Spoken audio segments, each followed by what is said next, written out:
Okay बेटा, चलो last class में क्या क्या पढ़ाया था? केपलर्स लॉ पढ़ा दिया था, केपलर्स लॉ। फिर दूसरा क्या क्या पढ़ाया? दूसरा क्या पढ़ाया था? Newton's law of gravitation, Newton's law of gravitation, ठीक है ना। तीसरा क्या पढ़ाया था बच्चों? तीसरा पढ़ाया था ग्रेविटेशनल एक्सेलरेशन, और इसके बाद पढ़ाया था फैक्टर अफेक्टिंग जी, फैक्टर अफेक्टिंग जी, कि जी को कौन कौन से फैक्टर अफेक्ट करते हैं, ये लास्ट क्लास में पढ़ाया था, ठीक है ना। तो बच्चों ये आप लोग एक बार टॉपिक देख लीजिएगा, वैसे मैंने वीडियो सेंड किया था इसी वजह से कि जिसका मिस हुआ वो देख ले, ठीक है ना। तो इसी में हम लोग पढ़ रहे थे जी ग्रेविटेशनल एक्सेलरेशन है, 9.8 इसकी वैल्यू होती है, और उसको क्या फैक्टर अफेक्ट करता है। इसमें बहुत सारे फैक्टर होते हैं बच्चों। इसमें हमने हाइट देख लिया था। आप सब लोग अपनी नोटबुक बंद कर लीजिए, मैं कुछ क्वेश्चंस पूछता हूँ, और जो नहीं बताएगा वो 1.5 मिनट चेयर बनेगा, ठीक है ना। चलिए शुरू करते हैं। बंद करो। आप क्या पढ़ रहे हो गधो? आप क्या पढ़ रहे हो? पीयू आप लास्ट क्लास में थे ना, तो आपने वीडियो क्यों नहीं देखा था? बंद करो। लिखा हुआ है क्या उसके नोटबुक में?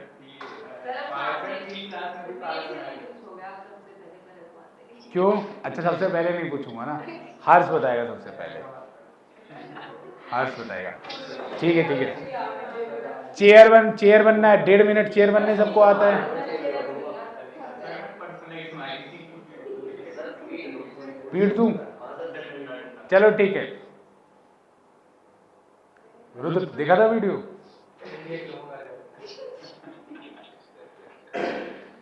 हर्ष बंद कर, नोटबुक बंद करो, तेरे खोल क्यों रखा है? चलो बताओ, कैपिटल जी की यूनिट बताओ Harsh, what is the unit of capital G? ए बोलो मत।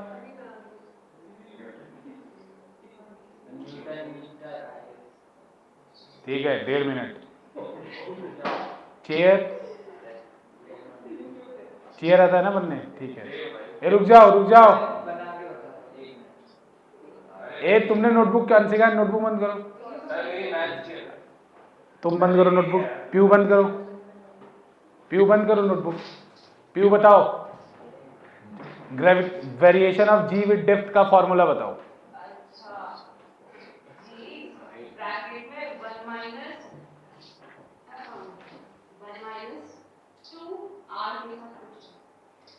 डेढ़ मिनट। हाँ हृदयांश, हृदयांश हाँ, अच्छा करणवीर। अरे चलो हृदयांश, दोनों की बारी आएगी, बारी बारी चाहिए बेटा। जब h की वैल्यू ग्रेटर देन r/4 है तब gh की वैल्यू बताओ। हाँ तो ये क्या बात हुआ? ये कोई बात थोड़ी हुआ। थर्ड हाँ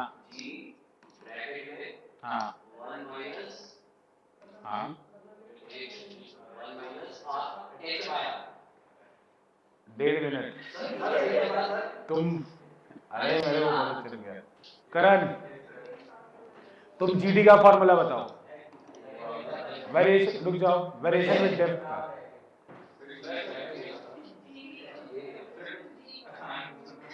आसान पूछो, तुम लोग पढ़ नहीं रहे हो घर पे।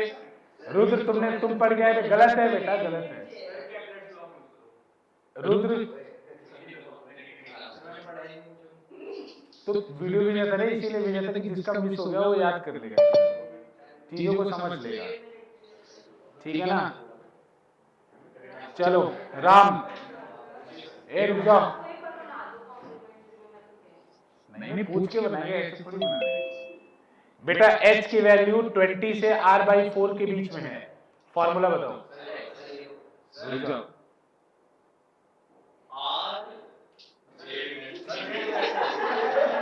अरे बोलने तो यार, अब याद करके नहीं है दोनों 2.5 बनाएंगे अगली बार, आज तो 1.5 पे छोड़ेंगे, ठीक है। आर्यन, अंशिका, अंशिका बताओ केपलर का।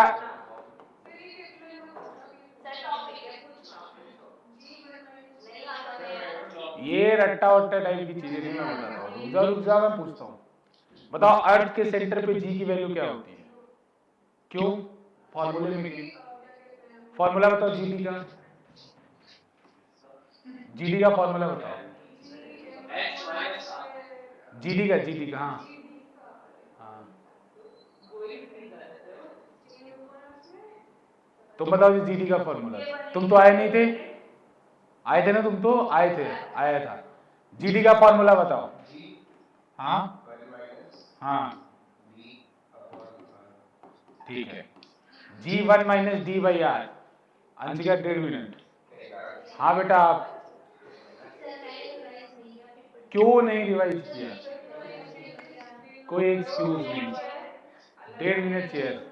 और जो बच्चे नई नई मतलब क्लास अटेंड किए थे, आप और आप रुद्र क्या करोगे बताओ? हाँ हाँ 1 मिनट चेयर। या नेक्स्ट क्लास में आज का भी और कल का भी। कौन से पेपर में? अच्छा इंद्रजीत सर से बोल देता हूँ, बोल दे। जो बोल देना सर से बोल देना, इंद्रजीत सर से। अभी नहीं, बैठो कभी। चलो चेयर बनो सब लोग। डंडे की बात नहीं, तो चेयर में क्या होता है? ब्राइट फ्यूचर तो है मेरे पास, देख लो ब्राइट फ्यूचर।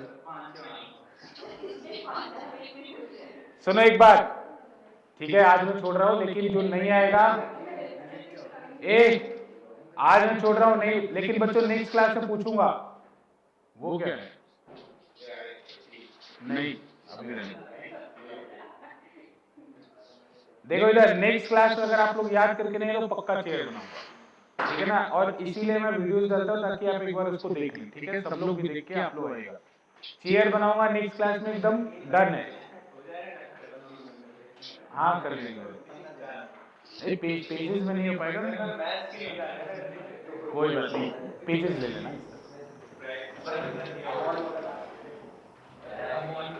ठीक है बच्चों, रिकॉर्डेड लेक्चर देख लेना जिनका भी मिस हुआ है, ठीक है। और ये आज का लेक्चर इसी के आगे कंटिन्यू कर रहा हूँ। जी आप लोग 9.8 जानते हैं ना, तो बच्चों जी का फॉर्मूला होता है, डायरेक्ट शुरू करते हैं वही से। तो जी का फॉर्मूला होता है Gm/r²। यहाँ पे m क्या है? मास ऑफ अर्थ, और r क्या है? Radius of earth. तो बच्चों जैसे जैसे आप ऊपर की तरफ जाएंगे जी का वैल्यू घटता है, हाइट के साथ भी जी घटता है और डेप्थ के साथ भी जी घटता है। कल हमने देखा था ना कि ये डी की वैल्यू जैसे जैसे बढ़ेगी तो भी जी घटता है। एक बार वीडियो देखेंगे तो समझ में आ जाएगा, ठीक है। यहां तक मैं बता चुका हूं। तीसरा with shape of the earth, heading डालिए with shape of the earth. तीसरा बच्चों क्या पढ़ रहे हैं? Variation of G. तो वेरिएशन ऑफ जी में पहला हमने पढ़ा था वेरिएशन विद हाइट, दूसरा हमने पढ़ा था वेरिएशन विद डेप्थ, और तीसरा हम पढ़ने जा रहे हैं variation with shape. Variation with shape of earth, variation with shape of earth, shape of earth, variation with shape of earth. Earth के शेप के साथ भी वेरिएशन होता है। तीसरा हम करेंगे वेरिएशन विद शेप ऑफ अर्थ। आप सब लोगों को पता है कि अर्थ परफेक्ट स्फीयर नहीं है, एक कोई बात नहीं करेगा। ब्लैक कर दो, नहीं दिखेगा है ना।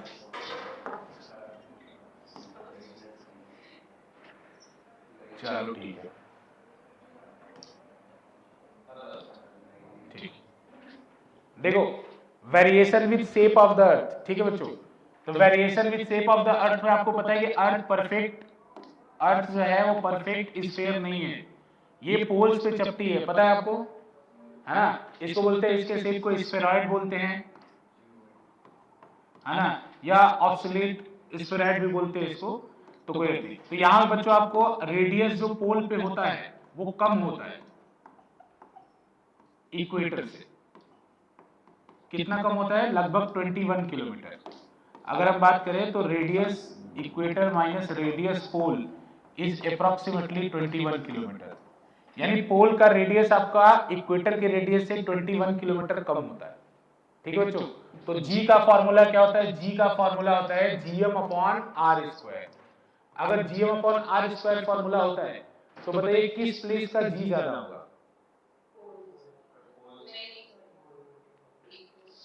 अर्थ किस प्लेस का ज्यादा होगा?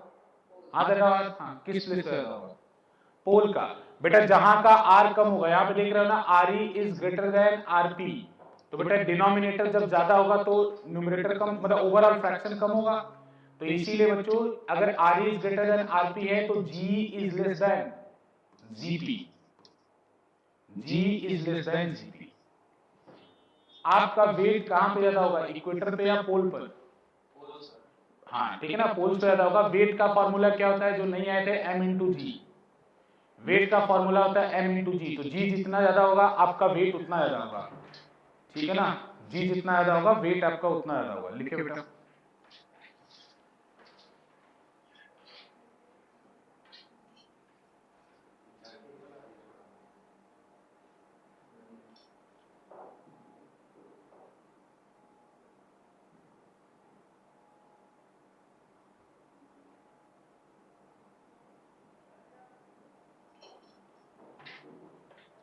ठीक है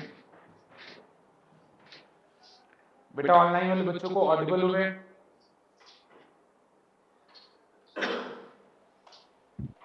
यस सर। ओके बेटा, हो गया। बच्चों एक क्वेश्चन है मेरा कि अगर मान लीजिए आपका दोस्त है, जैसे पोल के पास कौन कौन सी कंट्री है, तो कनाडा है। तो अगर पोल पे अगर गोल्ड खरीदा जाए और उसको इक्वेटर पे लाया जाए तो पोल पे जो वेट दिखेगा वो इक्वेटर पे कम दिखेगा या ज्यादा दिखेगा? कम दिखेगा, ठीक है ना। तो एक बार क्वेश्चन एक एग्जाम में आया था कि अगर आपको 1 केजी चीनी खरीदना है तो कहां पे आपको चीनी ज्यादा मिलेगी, इक्वेटर पे या पोल पर? 1 केजी चीनी खरीदना है आपको कहां पे ज्यादा मिलेगा, इक्वेटर पे या पोल पर? कितने लोग बोल रहे हैं इक्वेटर? नहीं, क्वेश्चन बस यही था कि अगर किसी को 1 केजी, मान लो स्प्रिंग बैलेंस से अगर उसको मेजर करना है और उसको 1 केजी चीनी खरीदना है, मान लो स्प्रिंग बैलेंस यूज कर रहा है वो, और वह उससे 1 केजी शुगर खरीद रहा है, तो किस जगह पे उसको ज्यादा शुगर मिलेगा? क्यों क्यों?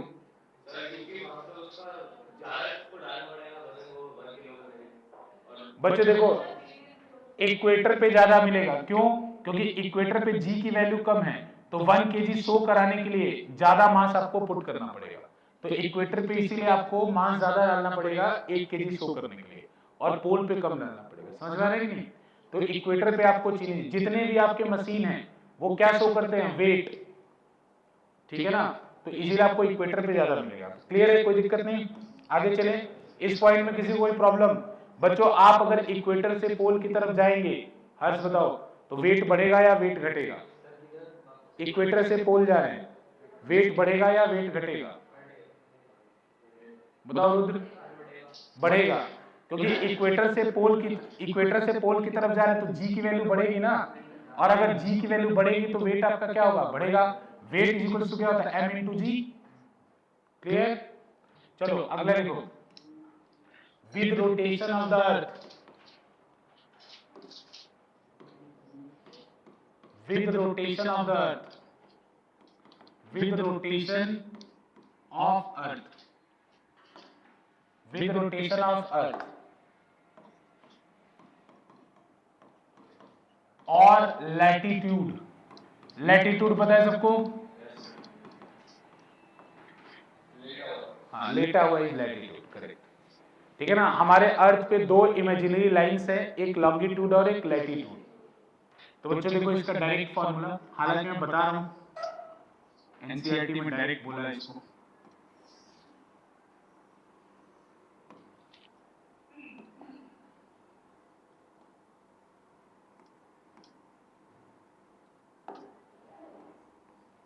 ठीक है बच्चों, ये अर्थ ऐसे रोटेट कर रहा है, ये इक्वेटर वाला प्लेन है, और इससे एंगल ऑफ लैटिट्यूड किसी पॉइंट का अल्फा है। लैटिट्यूड सबको पता है, जैसे मैप देखा है ना, ज्योग्राफी थोड़ा सा पढ़ा है ना, उसमें इक्वेटर का लैटिट्यूड क्या होता है, 0, इसका 0 डिग्री होता है। पोल का कितना होता है, पोल का लैटिट्यूड क्या होता है, 90। अगर ऊपर है तो 90 डिग्री नॉर्थ, और अगर नीचे है तो 90 डिग्री साउथ, 90 डिग्री साउथ, और अर्थ अभी ओमेगा से घूम रही है।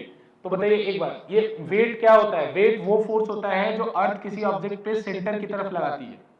तो बेटा अगर तेजी से आप किसी सर्कल में घूमें तो आपके ऊपर एक फोर्स लगता है, जैसे समझने के लिए आसान भाषा में उसको सेंट्रीफ्यूगल कह देते हैं।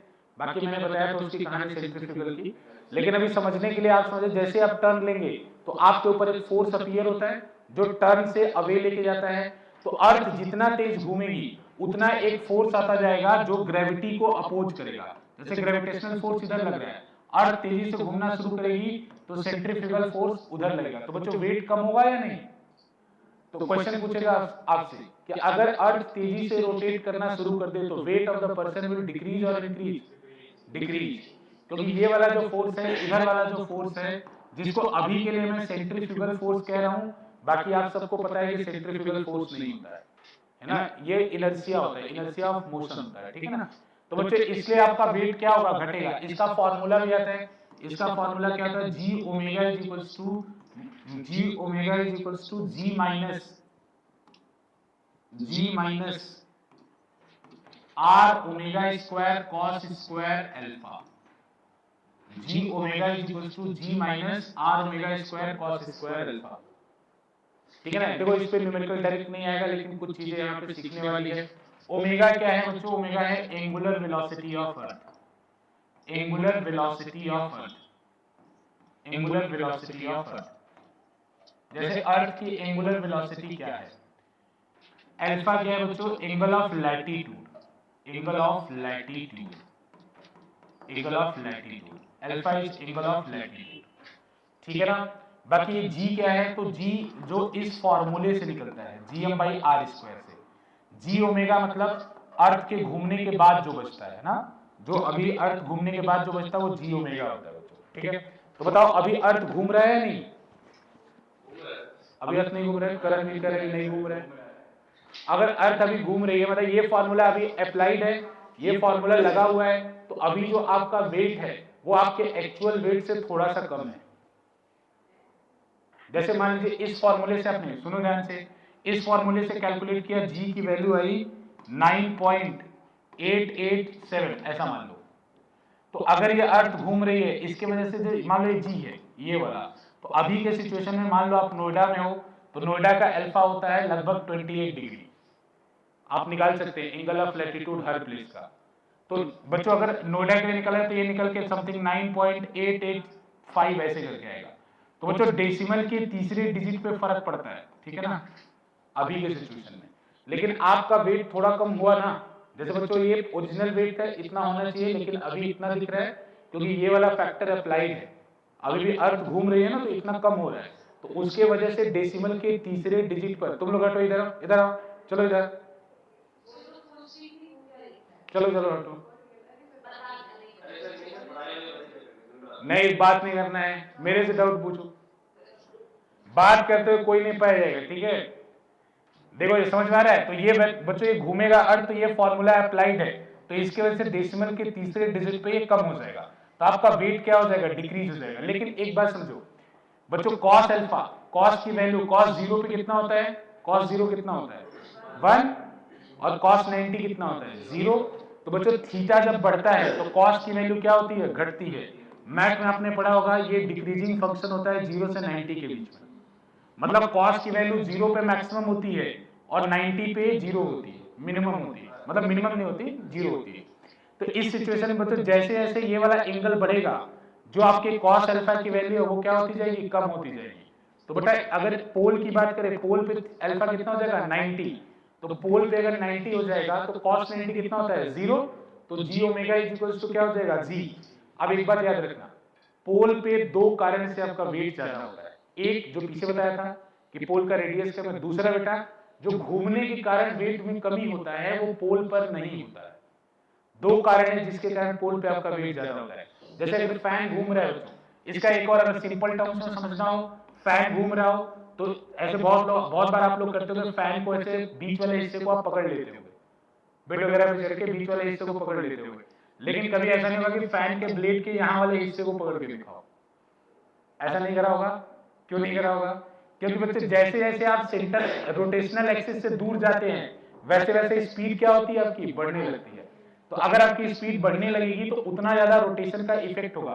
तो वैसे भी समझो, पोल पोल बिल्कुल रोटेटिंग एक्सिस के पास है और इक्वेटर एकदम रोटेटिंग एक्सिस से दूर है, तो घूमने का इफेक्ट कहां पे ज्यादा दिखेगा, इक्वेटर के ऊपर दिखेगा, पोल के ऊपर बिल्कुल भी नहीं दिखेगा।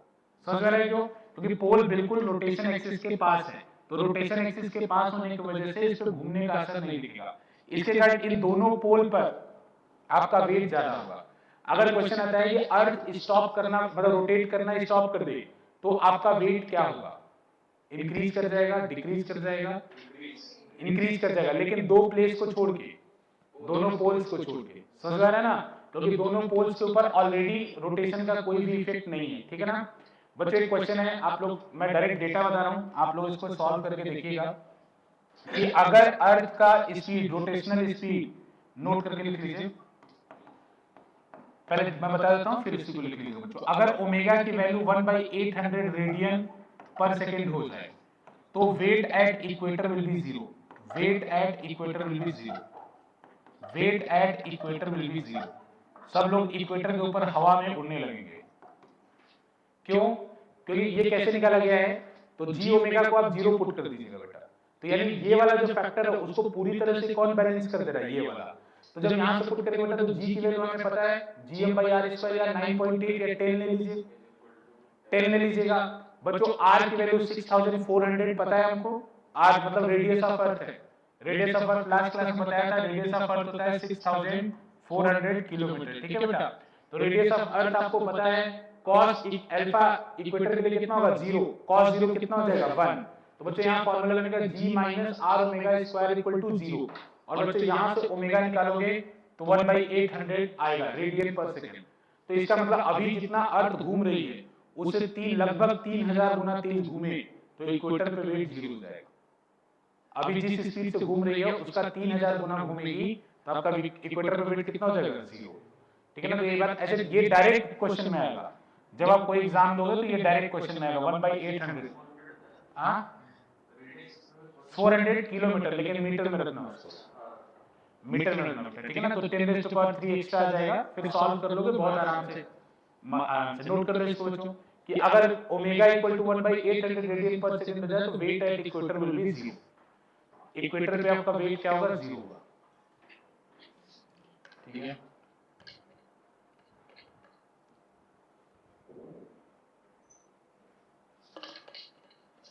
इंडिया में आप सोना खरीद लीजिए, जैसे अगर आप इंडिया से पोल से इक्वेटर से पोल की तरफ जाते हैं तो आपका वेट 10 ग्राम 20 ग्राम बढ़ेगा, तो बोलोगे उससे क्या ही फर्क पड़ेगा। लेकिन गोल्ड खरीद लो उसमें फर्क पड़ेगा, गोल्ड खरीद के इंडिया से कनाडा चले जाओ, ठीक है, उसके मास में फर्क पड़ेगा, लेकिन आने जाने का फ्लाइट ऐड कर लेना उससे ज्यादा हो जाएगा, कॉम्पिटिशन उससे ज्यादा हो जाएगा, और बहुत ज्यादा अमाउंट में लेके जा नहीं सकते। ठीक है ना? कस्टम वाले पकड़ लेंगे तुम्हें। हाँ स्मगलिंग करोगे क्या?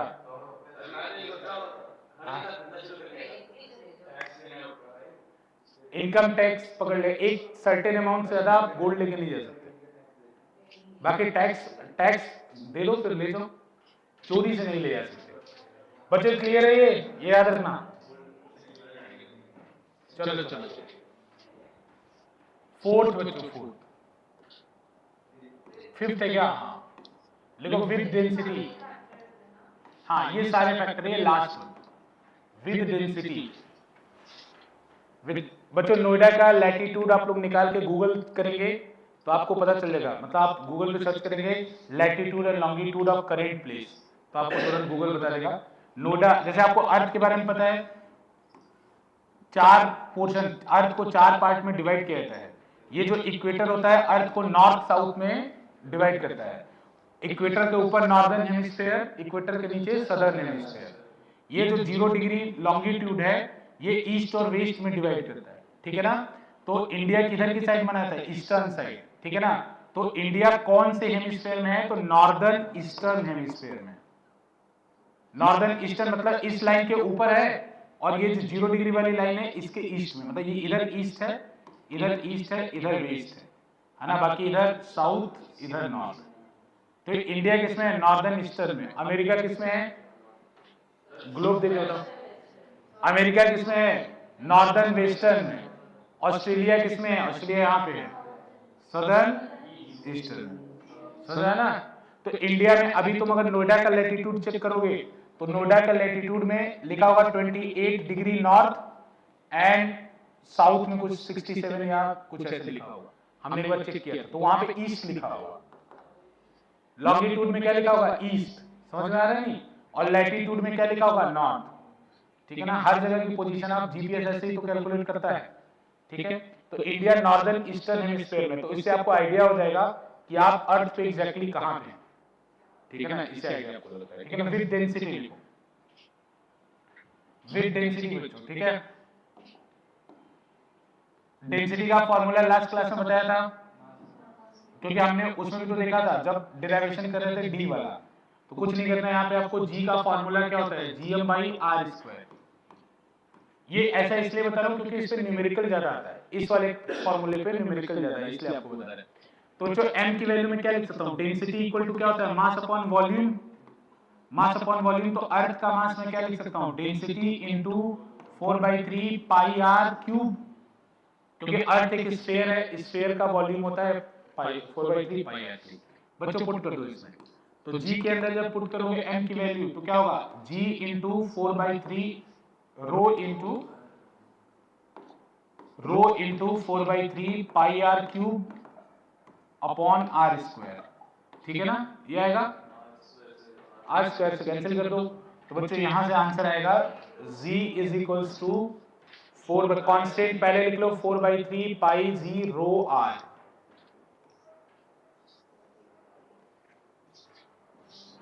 देखो ये फॉर्मूला याद नहीं रहेगा बहुत बार, लेकिन जो ये वाली बात बताई ये याद रहेगी। फिजिक्स में जब आप एक चैप्टर पढ़ते तो आपको ऐसा लगता है कि ये चैप्टर मुझे याद रहेगा, लेकिन आप हमेशा फोकस इस बात पे किया कीजिए, इस पे फोकस मत किया कीजिए, इस पे किया कीजिए, नहीं तो फिजिक्स भूल जाती है। क्योंकि आप अगर अगला चैप्टर पढ़ेंगे तो फिर ये रिकॉल नहीं कर पाएंगे ये फॉर्मूला। हाँ, ये आप रिकॉल कर लेंगे कि हुआ क्या था। तो इसके जी का फॉर्मूला आपको पता है, उसमें m की वैल्यू मैंने पुट करी थी। m की वैल्यू होता है density into 4/3 pi R cube. अब इसी पे हम लोग एक क्वेश्चन करेंगे।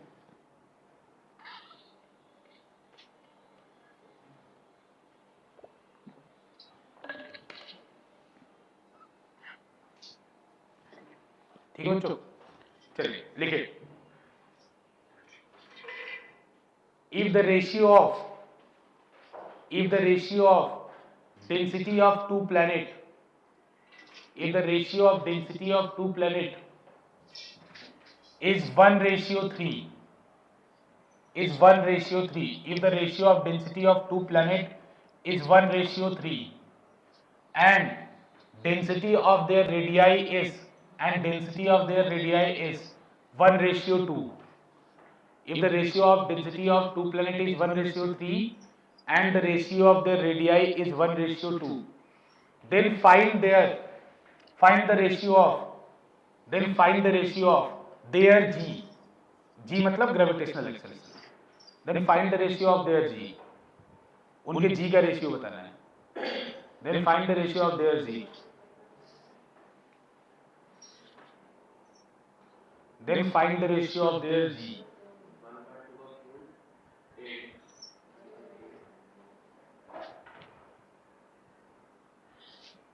बच्चों डेटा लिखा करो, सही फॉर्म में लिखा करो, उससे क्लियर हो जाएगी चीजें।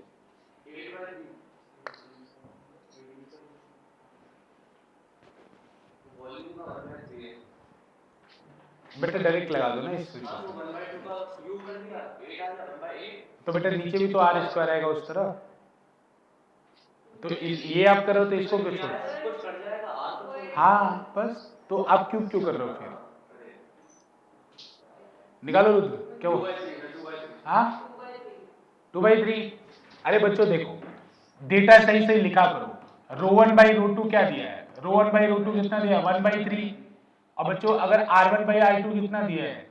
1/2 दिया है ना। अब g1/g2 निकालना, क्या करोगे? डिवाइड मार दो। तो बच्चों g1 इक्वल टू कितना होगा?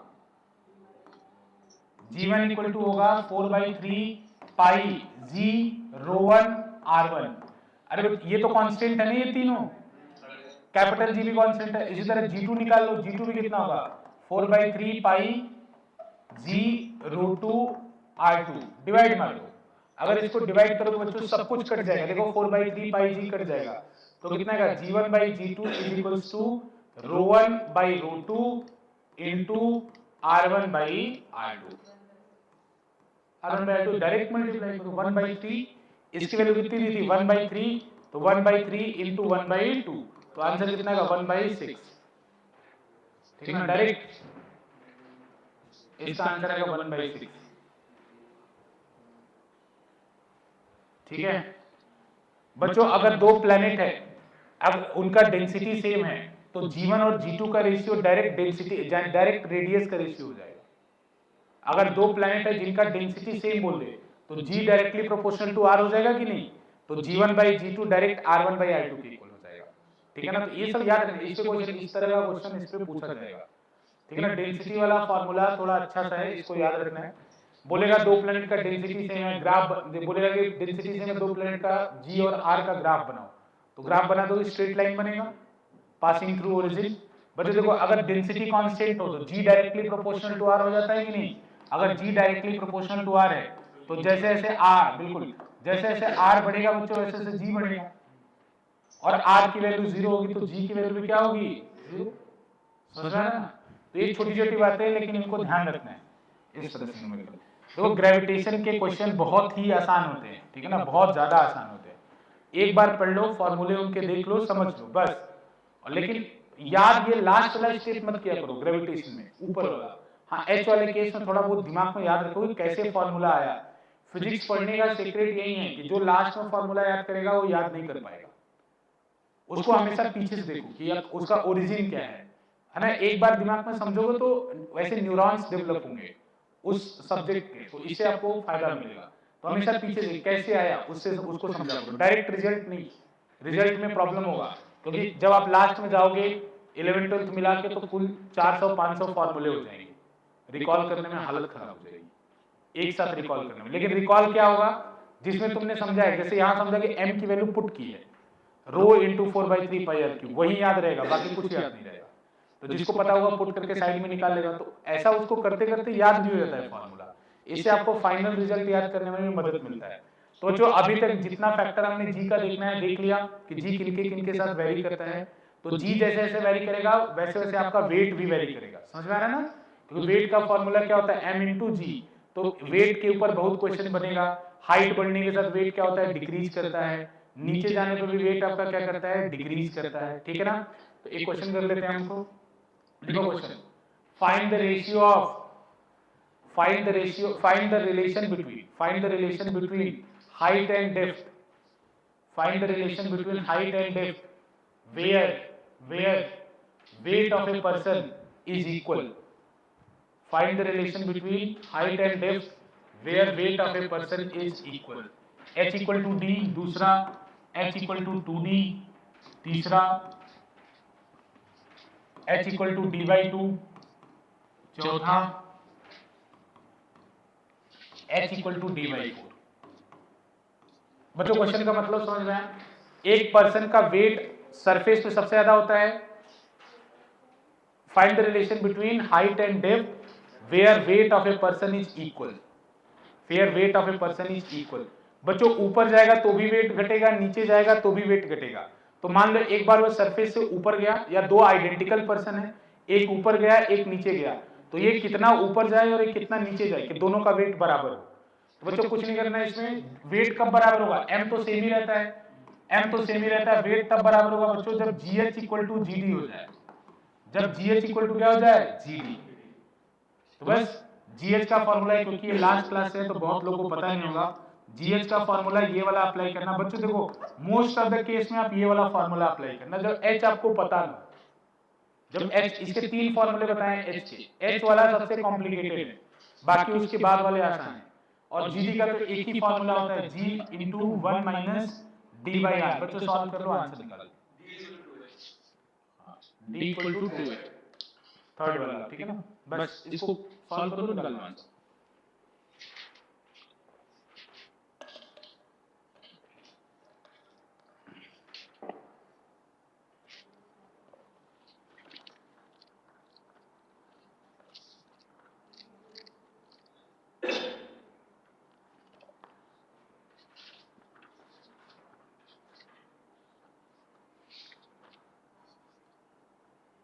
ठीक है। अब फोर्स से रिलेटेड इसका वेक्टर फॉर्म भी एनसीईआरटी में दिया है तो मैं वो भी आपको करा दे रहा हूँ, हालांकि पुरानी एनसीईआरटी है।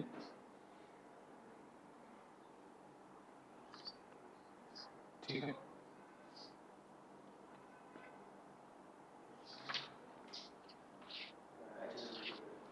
आगे ना आंसर सबका। बेटा इसको कैंसिल करो, जी से जी कैंसिल हो जाएगा, 1 से 1 कट जाएगा, क्योंकि कटेगा नहीं उधर जाके, अरे कटेगा नहीं, मैथ का वॉट मत लगा लेना, मतलब ये उधर जाके 1 माइनस 1 हो जाएगा, 0 हो जाएगा। हाँ, फिर दोनों तरफ r मल्टीप्लाई कर दोगे, r कट जाएगा, माइनस से माइनस कट जाएगा, 2h इक्वल टू d आ जाएगा, तो थर्ड वाला ऑप्शन आ जाएगा। ठीक है, चलो ठीक है बच्चों, कुछ न्यूमेरिकल कर लेते हैं, एनसीईआरटी ने बोला है भाई करना पड़ेगा। चलो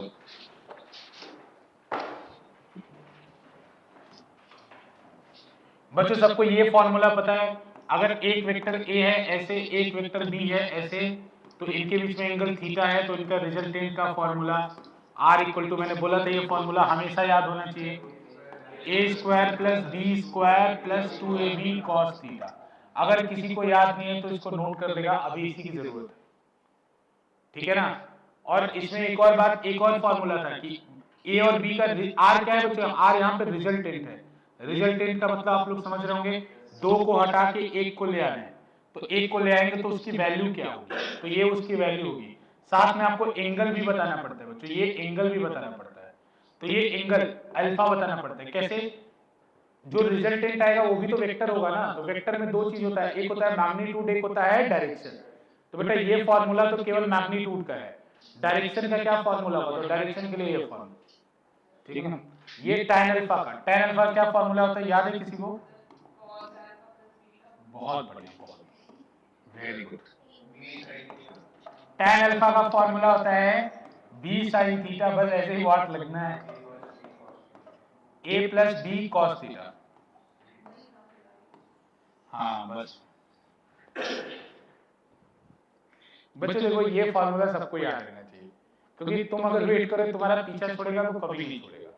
ये अभी 11th में आया, 12th के फर्स्ट चैप्टर में आएगा सेम फॉर्मूला, और वहां फिर वही होगा कि बोलेगा कि आपने पढ़ा होगा पीछे, तो इसको जितना जल्दी याद कर सको अच्छा है, इसको मिस मत करो, ये पक्का फॉर्मूला है। अभी देखो वो जो क्वेश्चन भी करेंगे वो भी इसी के ऊपर बेस्ड होगा, ठीक है ना। करें क्वेश्चन, चलो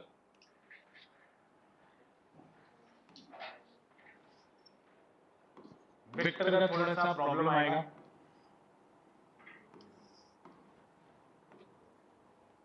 बच्चों यहाँ पे ये स्क्वायर है, ठीक है ना, ये स्क्वायर है, और इसके चारों कॉर्नर पे m मास रख दिया गया है। ठीक, ये a स्क्वायर है तो सब साइड लेंथ a ले लो बच्चों, ये नाम दे रहा हूं, ये a, ये b, ये c, ये d। तो find f net on mass at c।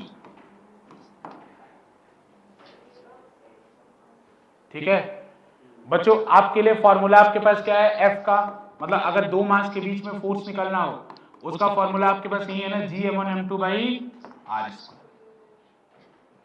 उस से आपको निकालना है, ठीक है ना। तो इस C वाले मास पे, ये यहाँ पे जो मास है इसके ऊपर कितना फोर्स लगेगा ये आपको बताना है।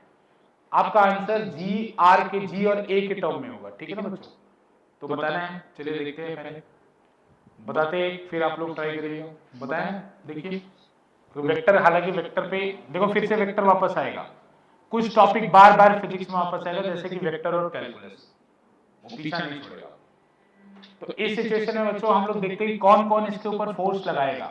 तो बी वाला इसके ऊपर फोर्स लगाएगा, तो एम को क्या करेगा, अट्रैक्ट करेगा या रिपल, अट्रैक्ट करेगा इसको या रिपल करेगा, अट्रैक्ट करेगा, तो इसका फोर्स ऐसे आएगा, F1 आएगा ना बेटा, ये M वाला इसको अट्रैक्ट करेगा तो फोर्स ऐसे ही तो आएगा, ये वाला जो D पे M है ये भी इसको अट्रैक्ट करेगा, इसका फोर्स ऐसे आएगा F2, देख लो, ठीक है बेटा। ये C A पे, A वाला जो पार्टिकल है बेटा वो भी इसको अट्रैक्ट करेगा, अट्रैक्ट करेगा ना, तो इसका फोर्स कैसे आएगा, इसका फोर्स ऐसे आएगा, F3, ठीक है। अब इन तीनों का रिजल्टेंट निकालना है वेक्टर। तो पहले F1 लिख लिया जाए। F1 की वैल्यू कितनी होगी बच्चों? F1 की वैल्यू बताओ, मैग्नीट्यूड की G M1 M2 by R square. तो बेटा G M1 की वैल्यू भी M, M2 की वैल्यू भी M, तो क्या लिख लूं बच्चों? G M square. R की जगह क्या हो जाएगा? A square. तो बच्चों ध्यान से देखो, F2 की वैल्यू भी वही होगी क्या? मैग्नीट्यूड में। बेटा मैग्नीट्यूड में F2 भी वही होगा क्या? क्योंकि M1 M2 दोनों M है, इनके बीच में डिस्टेंस कितना है बेटा? A है। तो इसका ही फॉर्मूला तो ऐसे लिख लूं क्या? मॉड ऑफ F2 के बराबर होगा, और इन दोनों को मैं F कह दे रहा हूं क्योंकि दोनों इक्वल है, तो दोनों को एक कॉमन नेम F दे दिए। फिर बच्चों F3 निकालो। F3 निकालो तो F3 का फॉर्मूला क्या होगा? G into M square M1 M2 बेटा। फिर ये वाली डिस्टेंस, तो एक स्क्वायर का डायगोनल क्या होता है? √2 a। अरे स्क्वायर का डायगोनल √2a होता है ना? नहीं पता है, पाइथागोरस लगा लो। a तो बच्चों ये डायगोनल कितना होगा? a square plus a square का रूट, तो ये कितना आएगा? √2a आएगा। तो इसके फॉर्मूले में बेटा G M1 into M2 divided by distance का स्क्वायर, तो नीचे डिस्टेंस का स्क्वायर √2a का स्क्वायर, तो 2a स्क्वायर लिख दूं, √2a का स्क्वायर, तो 2a स्क्वायर हो जाएगा। बच्चों ध्यान से देखो, gm square upon a square अगर f है, तो क्या ये वाला फोर्स f/2 होगा क्या? देख लो, ये अगर ये f के इक्वल लिखा हूं, तो ये वाला फोर्स किसके इक्वल होगा? gm/a स्क्वायर f हो जाएगा। तो ये वाला फोर्स मैं f/2 लिख सकता हूं क्या? अब देखो रिजल्टेंट क्या आएगा वो आप निकालो। तो अब सिचुएशन ऐसा हो गया कि इधर एक फोर्स लग रहा है F, इधर एक फोर्स लग रहा है F, और इनका एक तीसरा फोर्स लग रहा है इधर f/2। बच्चों इन तीनों का हमें रिजल्टेंट निकालना है, ठीक है ना? F आएगा? चलो देखते हैं, नहीं आएगा। बेटा देखो एक काम करते हैं, दो का, हमारे पास पैरेललोग्राम लॉ है ना, वो एक बार में कितने का निकलता है? दो का निकलता है। तो देखो यहाँ F और F है, तो इन दोनों का रिजल्टेंट निकाल लेते हैं हम लोग। तो इन दोनों के बीच में एंगल कितना है? 90 डिग्री। बेटा F और F के बीच में एंगल कितना है? 90 है ना? तो फॉर्मूला लगाओ, R की जगह F नेट लिख ले रहा हूं या F नेट लिख ले रहा हूं, चलो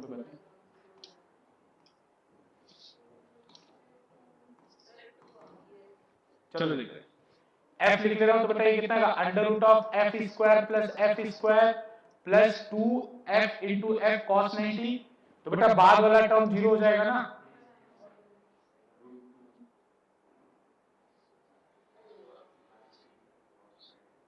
बताओ बाद वाला टर्म 0 होगा कि नहीं? पक्का देख लो इसमें बच्चों। फॉर्मूला क्या था? 2ab cos theta. तो बेटा थीटा की वैल्यू क्या थी? 90। अरे थीटा 90 कैसे पता चल रहा है? मैं अभी इन दोनों का रिजल्टेंट निकाल रहा हूं, इसका और इसका रिजल्टेंट निकाल रहा हूं। थीटा क्या हो जाएगा? 90। तो बेटा ये कितना हो जाएगा? √2f होगा। और बच्चों एक बात देखो, कॉमन सेंस से पता चल रहा है कि अगर ये दोनों फोर्स इक्वल है तो इनका रिजल्टेंट एकदम बीच में जाएगा। तो बीच में जाएगा तो क्या इसी के ऊपर जाएगा क्या? बेटा कैसे बता? अगर कॉमन सेंस कॉमन नहीं है तो मैथ लगा दो। देखो मैं हाँ, बोलो बोलो बेटा, एक किसको क्लियर नहीं हुआ ये बताओ मेरे को। बेटा देखो कॉमन सेंस से पता है कि अगर दो फोर्स इक्वल है तो उनका रिजल्टेंट एकदम बीच में आएगा। जैसे एक दो रस्सी है, ऐसे एक पत्थर ले लो बड़ा सा, इसको F फोर्स से ऐसे खींचो और F फोर्स से ऐसे खींचो, तो ये पत्थर बिल्कुल बीच में जाएगा। रिजल्टेंट का मतलब ये है कि ये बिल्कुल बीच में जाएगा ना? तो बेटा ये जाएगा तो ये जो √2f आएगा वो यहाँ पे आएगा। देखो समझो इसको, बात को ध्यान से। अगेन ये वेक्टर है, ग्रेविटेशन तो पक्का खत्म हो गया, अब तो वेक्टर पढ़ रहे हैं दोबारा से। ग्रेविटेशन का तो काम यहीं तक था बस। तो बेटा अब रिजल्टेंट फोर्स कितना आएगा? तो देखो अब मुझे इन दोनों का रिजल्टेंट मैंने निकाल लिया, इन दोनों का रिजल्टेंट निकाल लिया, तो इन दोनों को हटा दूं क्योंकि इन्हीं की जगह तो मैंने √2f लिखा था। फिर बच्चों ये √2f बचा और एक f/2 बचा, तो दोनों सेम लाइन पे है, तो दोनों सेम लाइन पे है तो आप डायरेक्ट जोड़ सकते हैं। दोनों सेम लाइन पे है तो आप डायरेक्ट जोड़ सकते हैं। तो अगर आप डायरेक्ट जोड़ेंगे बेटा तो नेट f नेट कितना आएगा? f नेट आएगा f/2 प्लस √2f, यही आंसर है। अब f को कॉमन लेके एफ को कॉमन ले लो बच्चों, एफ को अगर कॉमन लोगे तो हाँ, तो यार जीएम अपॉन ए स्क्वायर, एफ की वैल्यू कितनी थी, जीएम अपॉन ए स्क्वायर, और यहाँ पे कितना हो जाएगा √2 + 1/2, ऐसे ही छोड़ दे रहा हूँ, ठीक है ना बच्चों। और इसका डायरेक्शन क्या होगा, अलोंग सीए, अलोंग सीए बच्चों, ये फोर्स बचेगा किधर, अलोंग सीए, सीए की तरफ बचेगा। तो डायरेक्शन भी बता दिया, मैग्नीट्यूड भी बता दिया, नोट कर दो।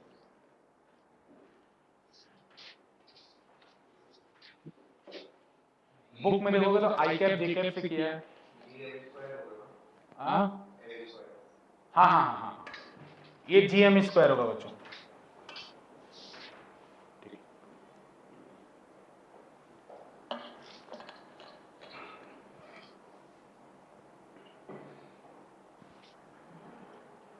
ठीक है,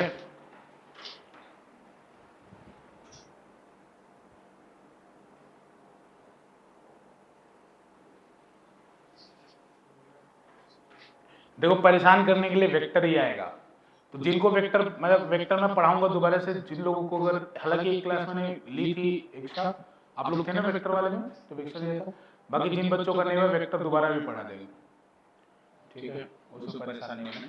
वेक्टर बहुत जरूरी है फिजिक्स के लिए, ठीक है। आगे चले बच्चों, एक और क्वेश्चन, एक और, चलो। परेशान मत हो, दुखी मत हो, मैं जो केस करा रहा हूं ध्यान से सीखो, इन्हीं में से हो सकता है आ जाए कुछ अच्छा हो जाए, ठीक है, तो परेशान नहीं होना बच्चों। अब की बार इक्विलेटरल ट्रायंगल ले लेते हैं, ठीक है ना। लिखो find the value of gravitational field, gravitational field, find the value of gravitational field, ये मैं हाईलाइट करो क्योंकि मैं बस बताना चाहता हूं ग्रेविटेशनल फील्ड क्या है।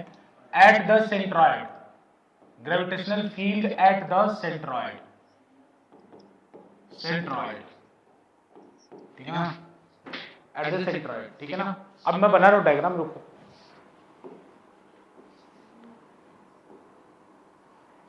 बच्चों ये इक्विलेटरल ट्रायंगल है, यहां पे मास 2m रखा हुआ है, यहां पे मास m रखा हुआ है, और यहां भी मास m रखा हुआ है, ठीक है, 2m m m। बच्चों सेंट्रॉइड क्या होता है, तो जहां पे परपेंडिकुलर बाइसेक्टर इंटरसेक्ट करे, या इस केस में मीडियन इंटरसेक्ट करे, इक्विलेटरल ट्रायंगल के केस में सब कुछ सेम होता है, तो ये वाला पॉइंट सेंट्रॉइड होगा। इस पॉइंट पे आपको ग्रेविटेशनल फील्ड बताना है। देखो बच्चों, जब कभी भी आपको क्वेश्चन बोले कि ग्रेविटेशनल फील्ड बताओ, तो समझ लेना वहां पे 1 kg का मास रखा हुआ है। कितने का मास रखा हुआ है, 1 kg का।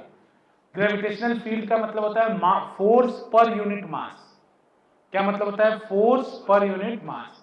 ग्रेविटेशनल फील्ड का मतलब होता है force per unit mass, per unit mass, per unit mass मतलब, या इसको और बोल सकते हो कि force on unit mass, force on unit mass.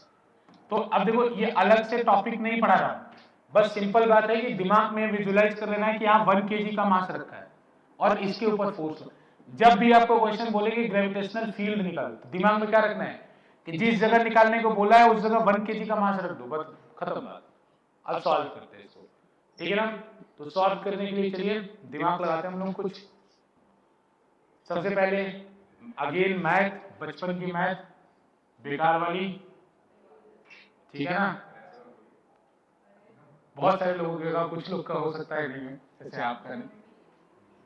जैसे इसका इक्विलेटरल ट्रायंगल है तो सब साइड ए है, इक्विलेटरल ट्रायंगल है, सब साइड ए है, तो बताइए सेंट्रॉइड एल्टीट्यूड को किस रेशियो में डिवाइड करता है।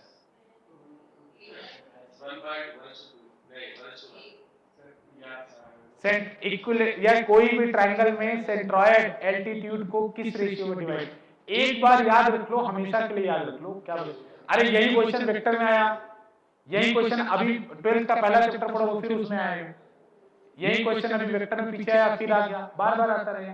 तो जो चीज बार बार आए उसको एक बार सीख लो, खत्म हो जाएगा काम। जितने लोग को सिखाया फिर भी नहीं आया, बताओ। 2:1 में डिवाइड करता है, किसमें 1:2 में नहीं, किसमें करता है 2:1 में। एक ही बात नहीं है, 2 ऊपर वाला होता है 1 नीचे वाला होता है। आप उल्टा आओ, चलो ठीक है, पहले बताना चाहिए था। ठीक है, 2:1 है बच्चों, ये 2 होता है 1 होता है, मतलब ये वाला पूरे लेंथ।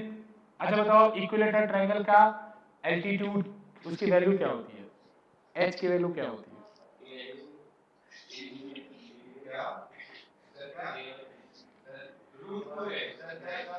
इक्विलेटरल ट्रायंगल का एल्टीट्यूड क्या होता है, मतलब एच क्या होता है, √3/2a। अब अगेन जितने लोगों को नहीं पता है बच्चों, पाइथागोरस थ्योरम लगा के घर पे चेक करना।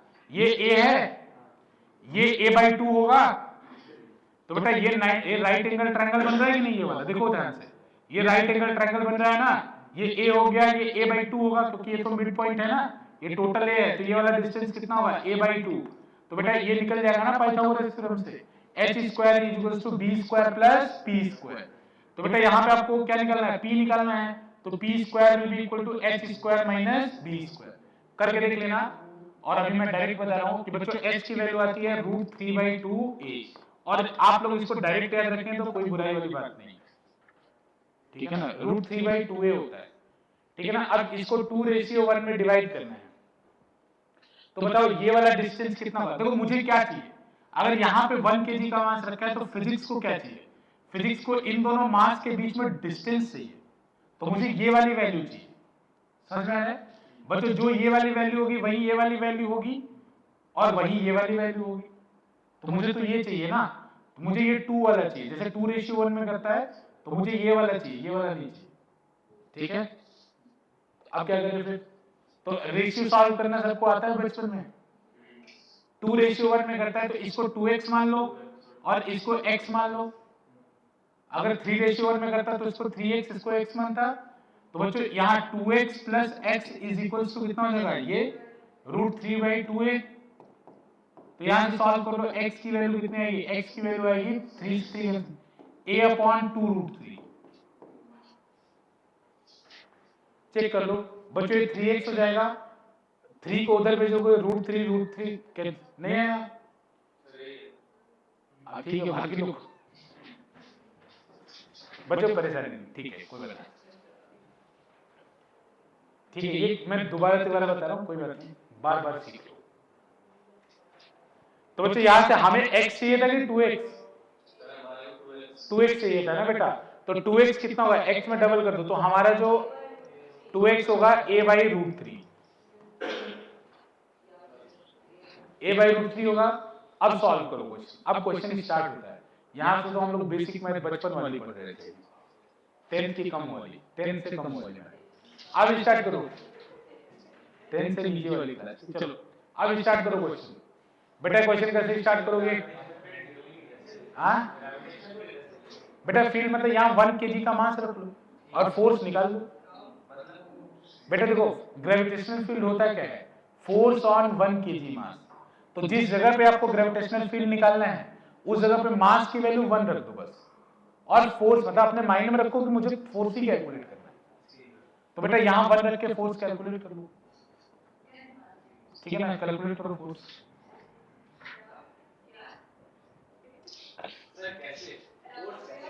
वाह वाह वाह वाह, सेल्फ स्टडी सेशन कौन सा नंबर है सेल्फ स्टडी सेशन में, हाँ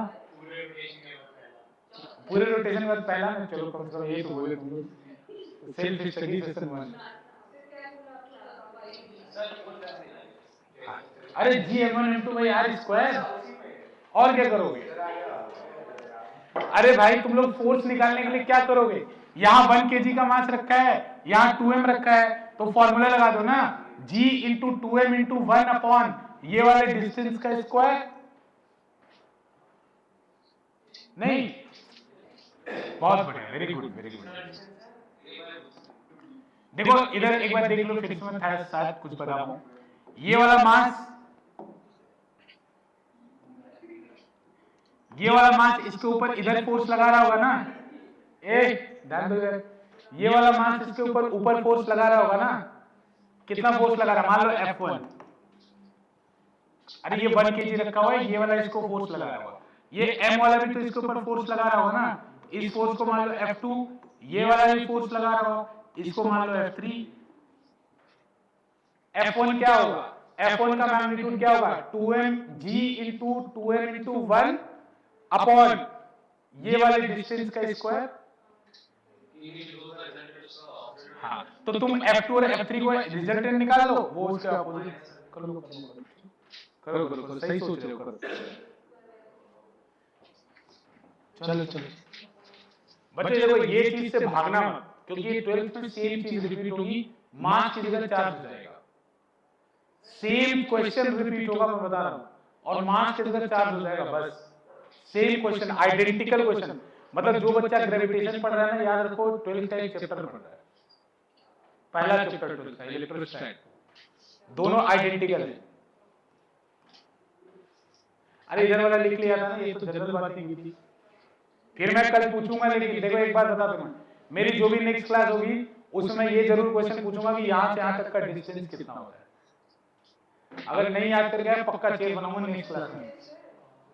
हाँ, इस तरह का टेस्ट होगा। किस चीज का टेस्ट देना है?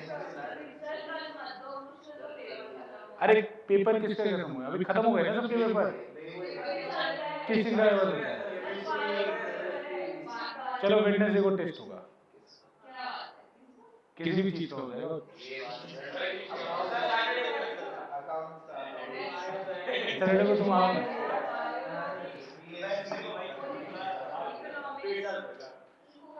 इको का टेस्ट इकोनॉमिक्स तुम लोग कब से पढ़ जाएंगे? ठीक है चलो, ठीक है तो चले। अरे सॉल्व करो ना इसको, मैं खुद ही करूं। चलो अच्छा, मैं ही करता हूं। F1 इज इक्वल टू कितना होगा, G इंटू 2m इंटू 1। अरे 1 क्यों रख रहा हूं, समझ में आ रहा है आपको? अपॉन ये डिस्टेंस कितना है, डिस्टेंस कितना है, a अपॉन रूट 3 का होल स्क्वायर। तो ये कितना रहेगा, 6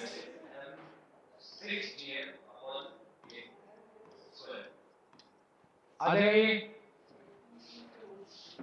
F2 निकालो। अच्छा, F2 और F3 इक्वल होंगे क्या, देखो जरा, आइडेंटिकल सिनेरियो है, पक्का इक्वल होंगे ना? इक्वल है तो चलो, ए गधे, GM अपॉन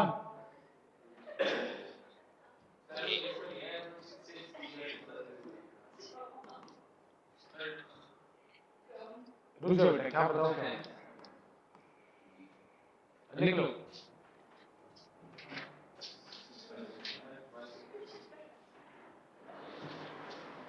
बच्चों इन दोनों फोर्स को F कह दूं तो ऊपर वाला फोर्स क्या हो जाएगा, अगर इन दोनों को F कह रहा हूं तो ऊपर वाला क्या हो जाएगा, 2F हो जाएगा।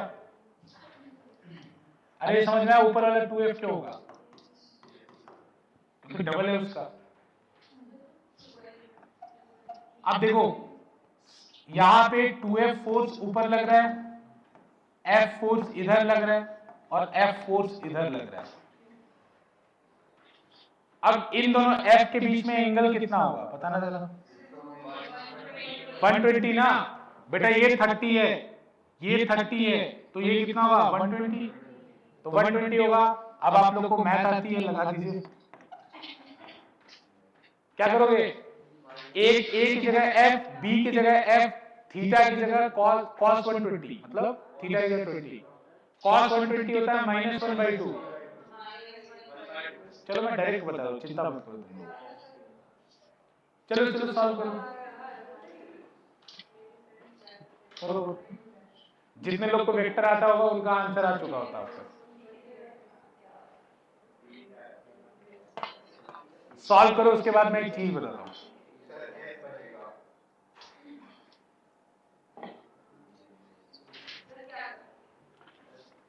इन दोनों का रिजल्टेंट निकालो बेटा। पीछे पीछे वाला फार्मूला लिखा नहीं था बेटा, आपने लिखा था पीछे वाला, उसी में बेटा ए की जगह भी F डाल दो, बी की जगह भी F डाल दो, थीटा की जगह 120 डाल दो।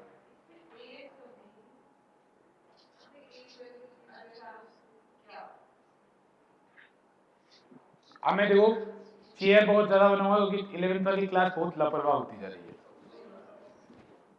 और आज पहले में रिजल्ट तो बहुत कम आए बहुत लोगों के। तुमने आरएन पास हुए हो, फिजिक्स में पास हुए हो तुम?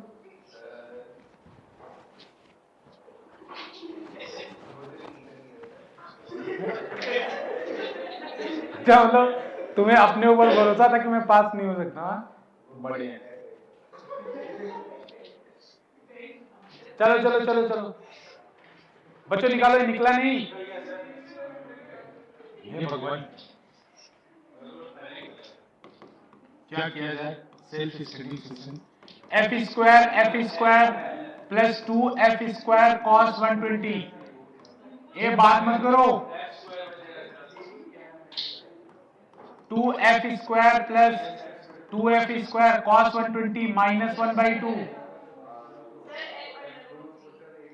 वाह,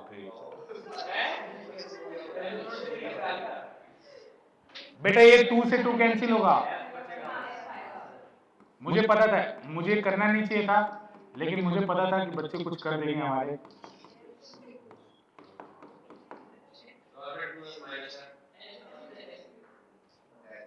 आंसर क्या आएगा? एफ आएगा। तो बच्चों पीछे देख लो। अरे देख लो, क्लियर है ना? इसमें बताओ क्या दिक्कत है? कोई दिक्कत है इसमें?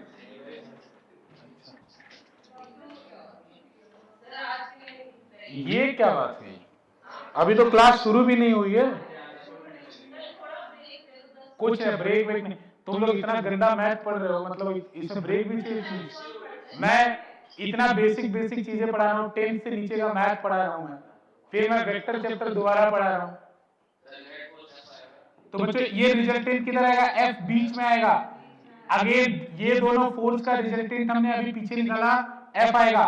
तो इन दोनों का रिजल्टेंट कितना आ गया? एफ। और बेटा दोनों इक्वल है तो बिल्कुल बीच में आएगा। तो बच्चों आप देखो, यहाँ ऊपर फोर्स लग रहा है 2f, नीचे फोर्स लग रहा है f, तो रिजल्टेंट कितना बचेगा? f ऊपर की तरफ। तो ये फाइनल आंसर है। तो f की वैल्यू बस लिख देना। f नेट किसके इक्वल होगा? f नेट किसके इक्वल होगा? f के इक्वल होगा। f यानी कितना है? f की वैल्यू क्या निकला है क्या? हाँ, 3gm/a²। f की वैल्यू है 3gm/a²। ठीक है ना बच्चों? और बता देना एलोंग, अगर ये नाम दिया होता है ए बी सी डी, तो एलोंग db,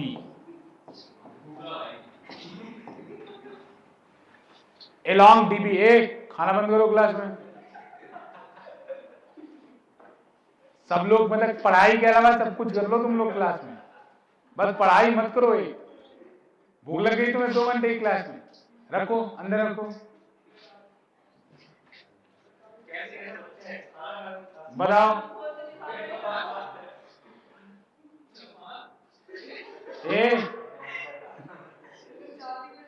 अगर इसे बात किया बहुत दिक्कत हो जाएगी।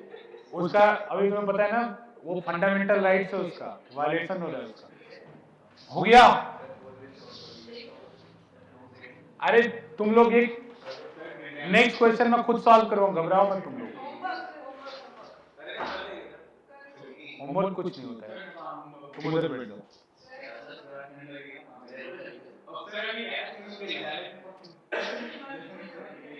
बच्चों आज जितना पढ़ा है नेक्स्ट क्लास में अगर नहीं याद हुआ ना, और दोनों क्लास का मिला के, तो फिर सोच लेना तुम लोग।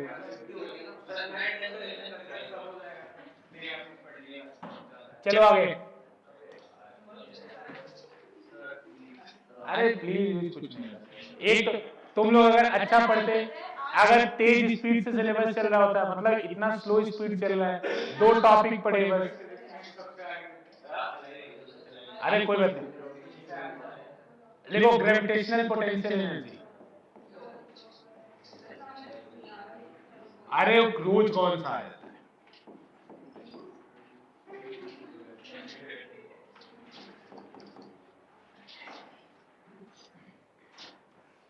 रोज भी तो नहीं आता है।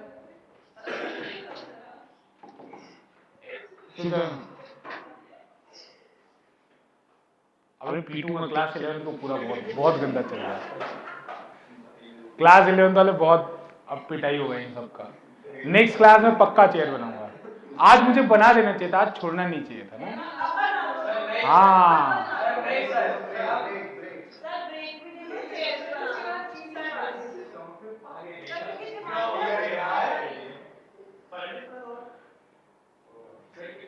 चलो लिखो, क्वेश्चन लिखो, अरे मतलब टॉपिक लिखो, ग्रेविटेशनल पोटेंशियल एनर्जी। ब्रेक नहीं, ब्रेक नहीं, 6:30 तक कंटिन्यूअस क्लास। नहीं नहीं नहीं, 6:30।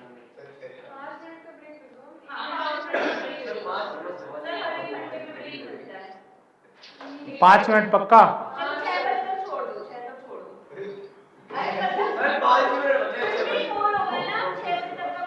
चलो 3 मिनट का ब्रेक है।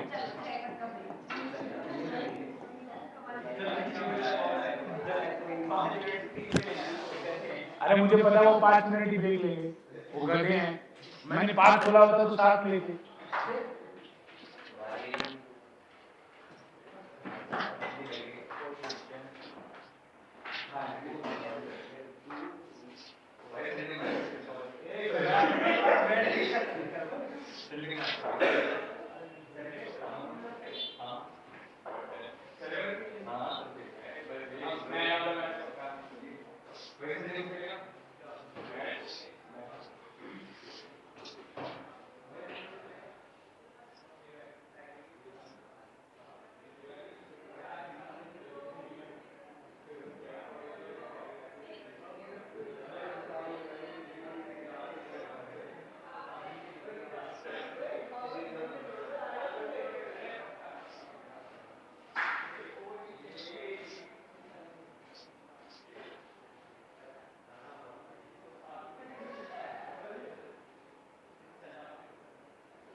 पिक्चर बना दो, इसमें बोल करो।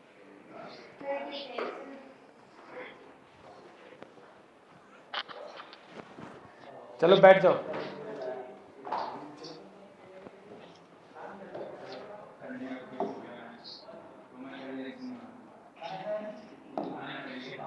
चलो बता देगा क्लास। ग्रेविटेशनल पोटेंशियल एनर्जी क्या? ग्रेविटेशन आज पढ़ाएंगे। ग्रेविटेशन एक क्लास और चलेगा, बस खत्म। ये टॉपिक थोड़ा ही बड़ा ज़्यादा तो 45 मिनट तो फिजिक्स में थोड़ा ही हो। अरे मैं पढ़ाऊं क्या? वो सब आए नहीं गधे।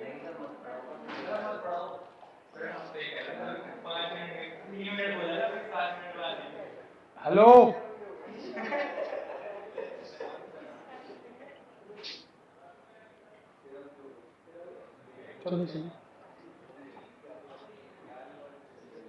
चलो कोई बात नहीं, लिखो तुम लोग लिखो। देखो, it is the work done. देखो चलो जल्दी करो जल्दी। It is the work done.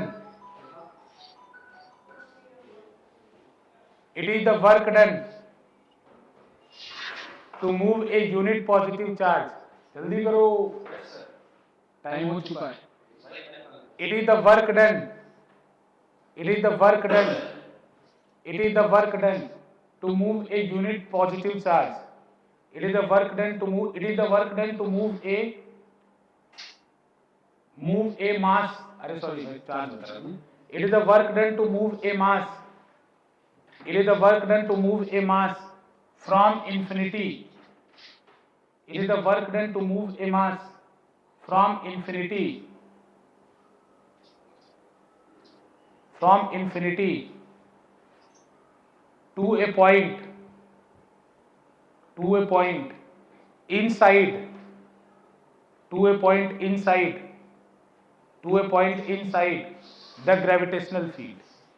To a point inside the gravitational field. It is the work done.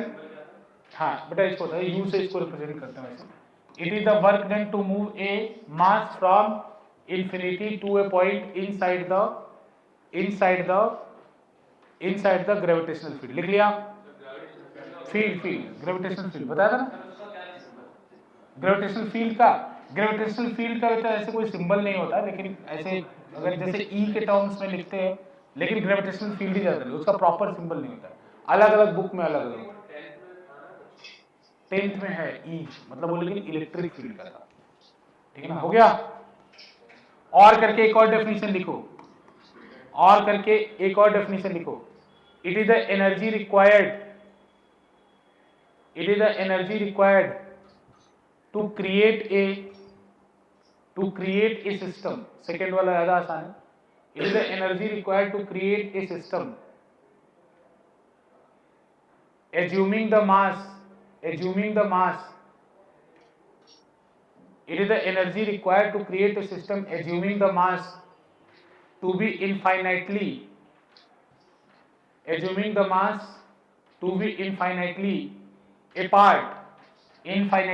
apart initially. Assuming the mass to be infinitely apart initially. लिख लिया बेटा? It is the energy required to create a system assuming the mass to be infinitely apart initially. बच्चों ध्यान से सुनो। जैसे मान लो एक ऐसा सिस्टम, यहाँ m1 है, यहाँ m2 है, और ये इनके बीच में डिस्टेंस r है। तो मुझे ये निकालना है कि अगर ऐसा सिस्टम बनाया जाए मतलब सिस्टम का मतलब क्या होता है? कॉम्बिनेशन ऑफ मास या उसका कुछ पैटर्न। तो बच्चों ऐसा सिस्टम बनाने में मुझे कितना वर्क करना पड़ेगा? ठीक है ना, ऐसा सिस्टम बनाने के लिए मुझे कितना वर्क करना पड़ेगा? तो ये वर्क का क्या मतलब है, तो अभी देखो समझ में आएगा। तो बच्चों मान लो मैं ऐसा सिस्टम बनाना चाह रहा हूँ, तो सबसे पहले अज्यूम करो यूनिवर्स में कहीं कुछ नहीं था यूनिवर्स में। तो सबसे पहले मैंने एक मास ले आके रखा, एक मास को ले आके रख दिया, पूरे यूनिवर्स में कुछ नहीं था। तो मुझे इसके लिए कोई वर्क नहीं करना पड़ेगा। या तो जहां पे ये मास था उसी को मैंने मान लिया कि भाई इसको कहीं वहीं पर रख दिया, तो इस मास को ले आने में कोई वर्क नहीं करना पड़ेगा। लेकिन इसके बाद जैसे ही मैं दूसरे मास को यहाँ रखने का ट्राई करूंगा, मुझे इसके अगेंस्ट में वर्क करना पड़ेगा।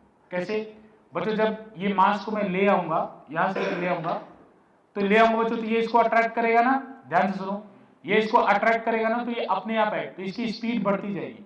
तो बच्चों हमें अभी पोटेंशियल एनर्जी निकालना है।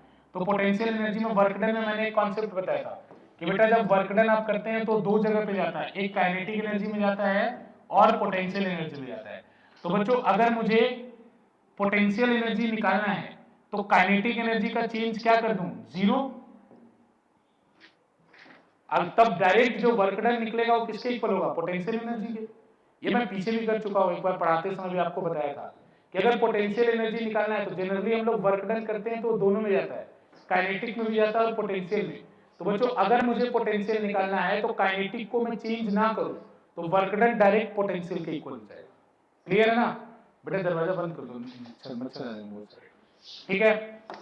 देखो ध्यान से, तो बच्चों इस सिचुएशन में जब मैं इस ऑब्जेक्ट को अब इस मास के पास लेके आ रहा हूं, तो बच्चों लेके आऊंगा तो ये इसके ऊपर एक फोर्स अप्लाई करेगा, अप्लाई करेगा कि नहीं।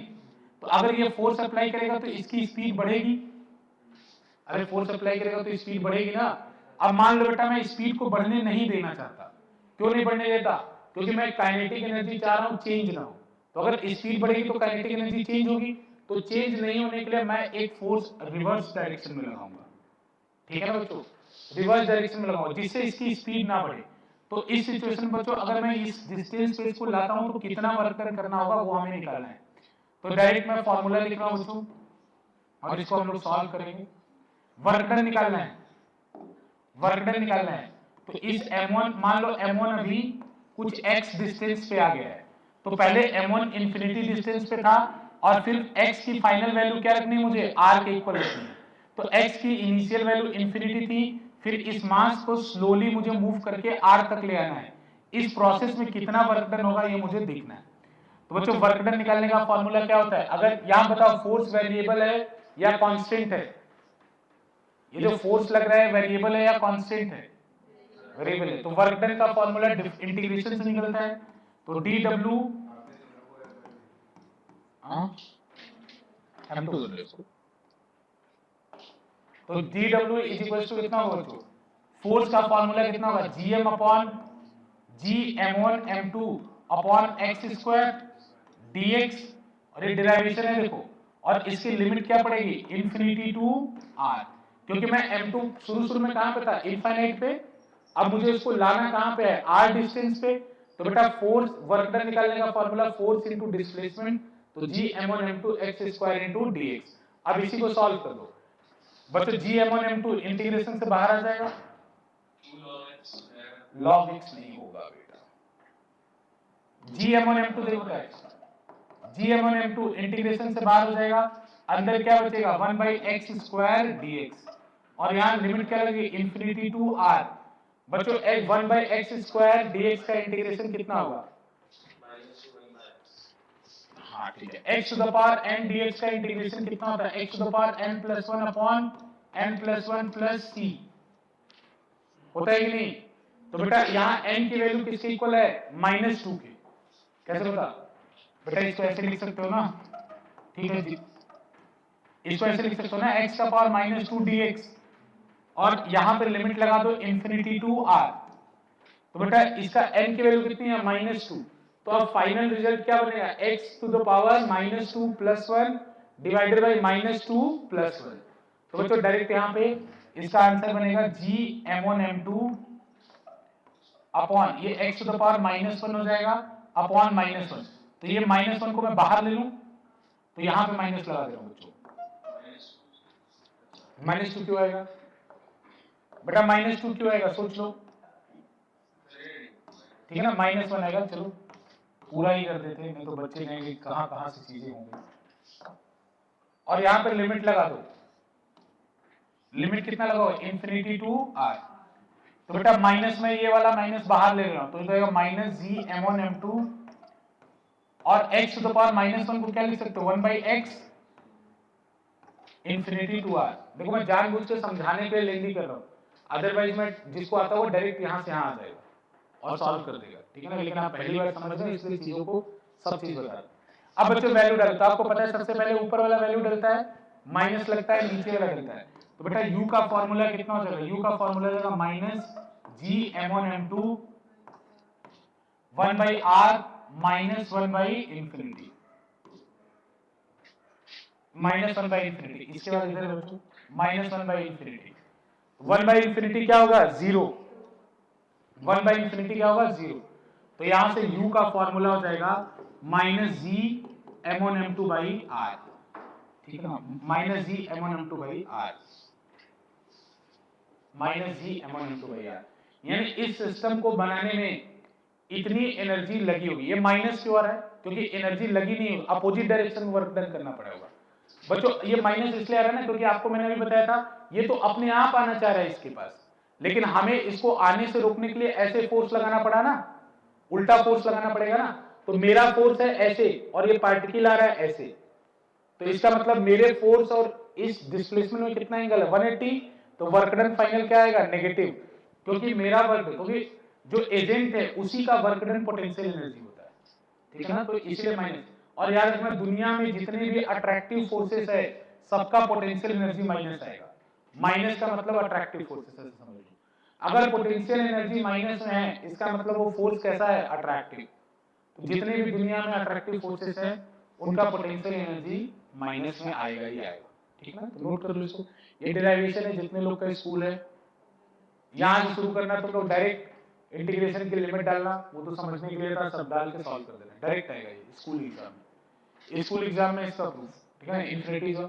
बट देखो पहली वाली लाइन जो समझना है समझना, उसके बाद मैथ है, gm1 m2 बाहर निकाल लो और फिर उसका मैथ है, इन्फिनिटी टू आर लिमिट डाल दो, बात खत्म है, ठीक है। चलो एक क्वेश्चन पूछ, पहले लिख लो इसको फिर एक क्वेश्चन पूछता हूं।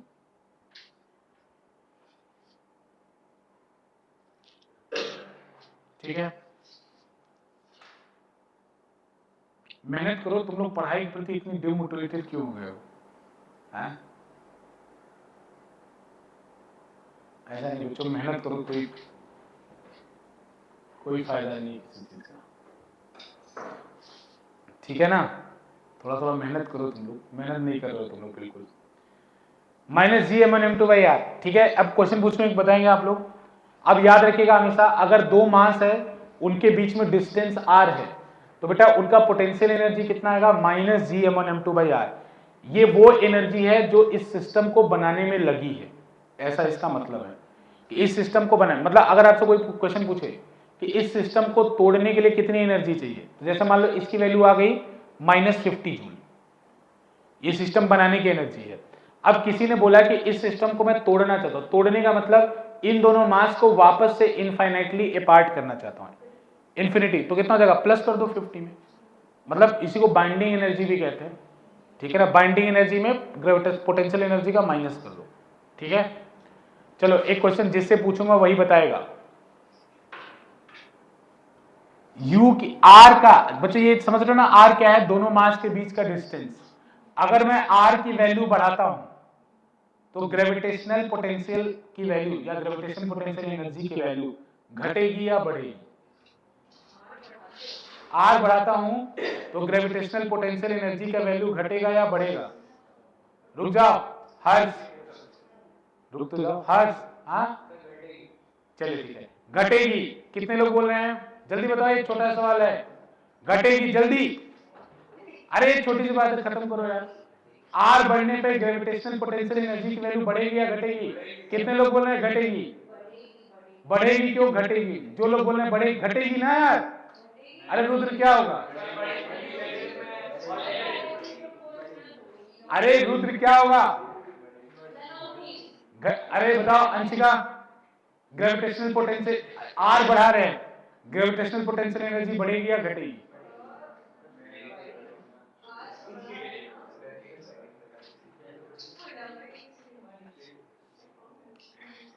अंशिका क्यों क्यों, हाँ बताओ, हाँ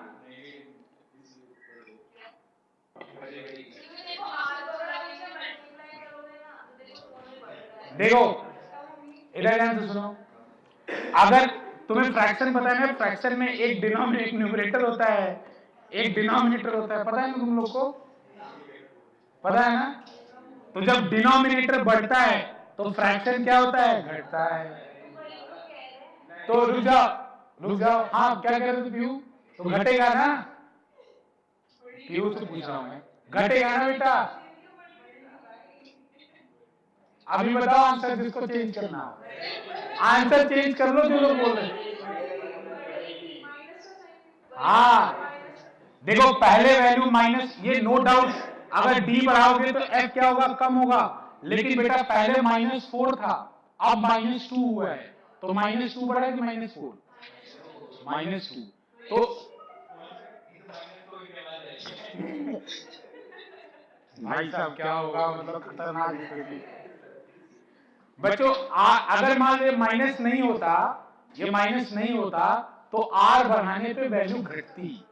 लेकिन ये माइनस होने की वजह से माइनस में वैल्यू जब कम होती है तो बढ़ती है। जैसे -2 -4 से बड़ा होता है, पता है कि नहीं? ऐसे अरे तुम लोग लिख लो, मुझे पता है तुम लोग गड़बड़ करोगे। एकदम बेसिक बेसिक बात है, लेकिन कई सारे, अरे मैं देख चुका हूं, एमसीक्यू आएगा तुरंत टिक करेगा सब, G1 M2 आर, आर बढ़ा, ओके, यू घटेगा, आगे। अभी देखो इसमें बहुत सारे बच्चे थे, राम ने एक बार में इसी ने समझा था, पहली बार ये भी आ गया था। पहली बार राम पहली बार क्या बोल रहे थे कि घटेगा? हाँ, बाकी किसी को तो समझ में नहीं आया, इसी का कुछ लोगों ने सुना तो बोला बढ़ेगा। ठीक है, तो आर अगर इंक्रीज करेगा तो ग्रेविटेशनल पोटेंशियल एनर्जी भी इंक्रीज करेगा। लिख लो शॉर्ट में,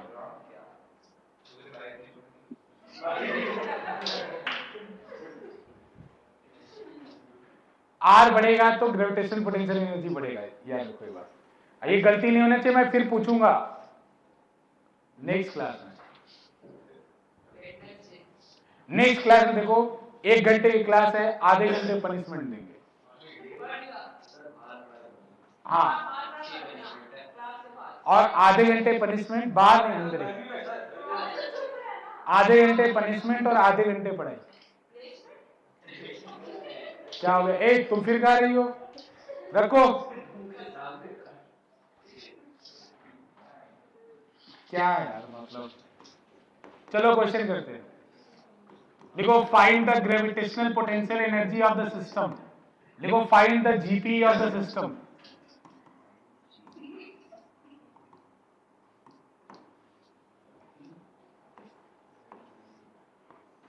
पहला लिखो, पहला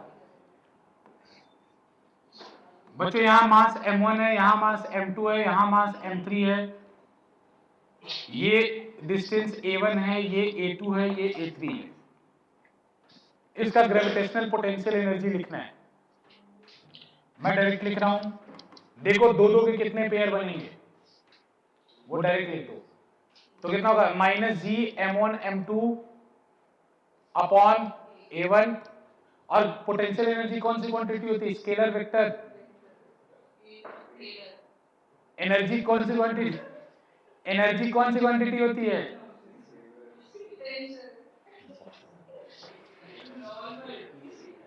चलो था, एनर्जी कौन सी क्वांटिटी थी? स्केलर वेक्टर, स्केलर होती है, क्या कर रहे हो? तो बच्चों स्केलर को डायरेक्ट जोड़ सकते हैं ना, वेक्टर रहता तो फार्मूला लगता है। जैसे ग्रेविटेशनल फील्ड कौन सी क्वांटिटी होती है? वेक्टर, तो इसीलिए तो फार्मूला लगा था।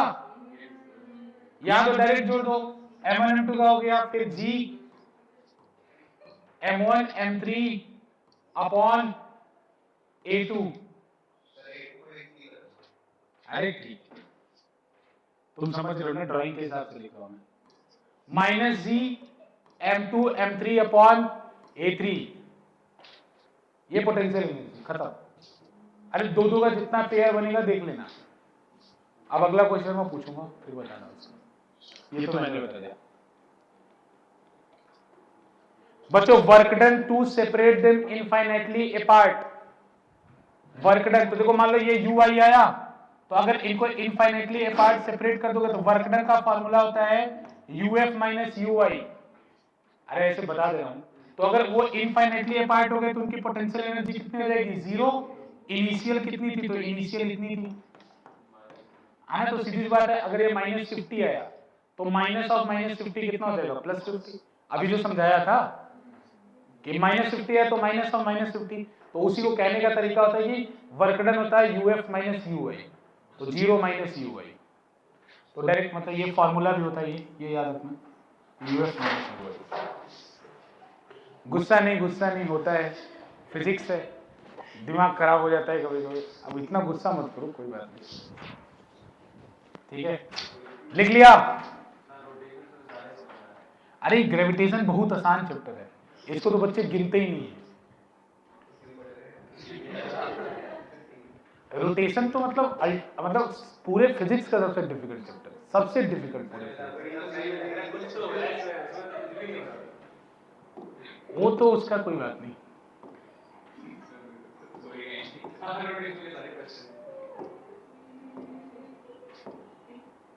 ये इसका आंसर पीयू और अंशिका से चाहिए मेरे को। बहुत हंस रहे हैं दोनों, और नहीं आने पे 1.5 मिनट चेयर अभी आज। इसका पोटेंशियल एनर्जी निकालना है। बहुत बढ़िया, ये बहुत आसान है, लेकिन गलती नहीं होना चाहिए। कोई बोलेगा नहीं मुझे दिखाएगा, अगर जिसका भी हो जाएगा।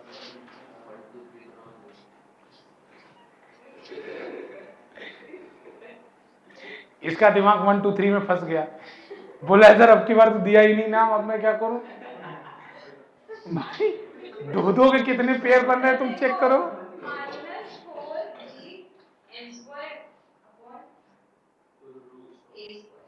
वाओ, ए स्क्वायर तो नहीं होगा, ए होगा, ठीक है ना?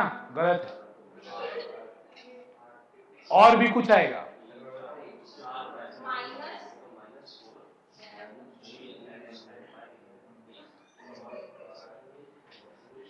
बच्चों देखो, दो के 4 पेयर किनारे किनारे बनेंगे कि नहीं? अरे तुम लोग को कॉम्बिनेशन, अरे चलो मैं बिना मैथ के बता,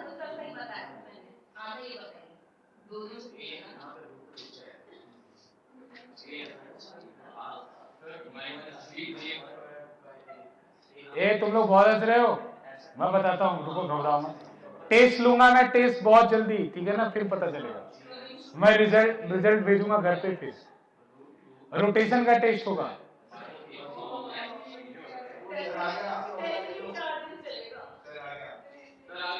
बता रहा हूँ, ठीक ठीक ठीक ठीक लिख लिया, हाँ ठीक है, करेक्ट है। तुम दिखाओ जी।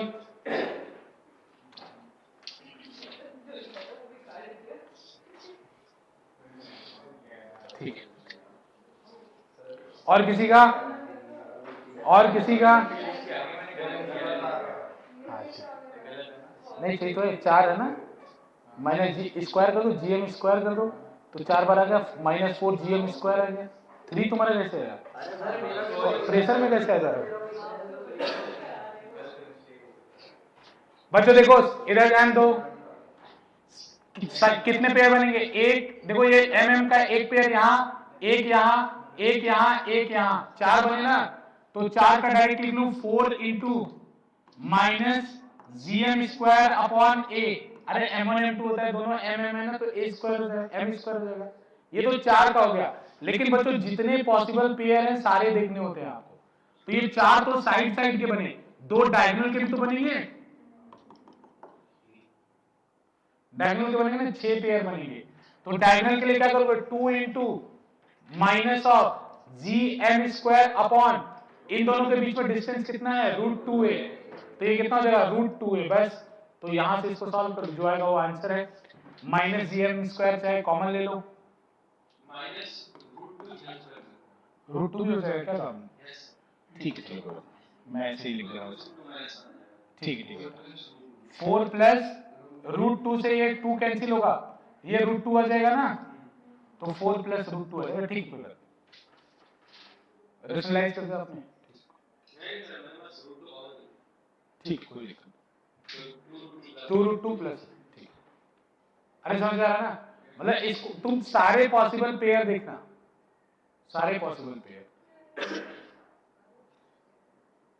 ठीक है। अगर मान लो आपको बोले work done to separate them infinitely apart, minus हटा देना बस आंसर। हाँ नहीं, इनफाइनाइटली अपार्ट हो गया, फोर्स जीरो हो गया, उससे ज्यादा नहीं हो सकता। ठीक है, कोई दिक्कत बताओ? ठीक है ना? अरे अभी का देखो, ग्रेविटेशनल पोटेंशियल क्या होता है?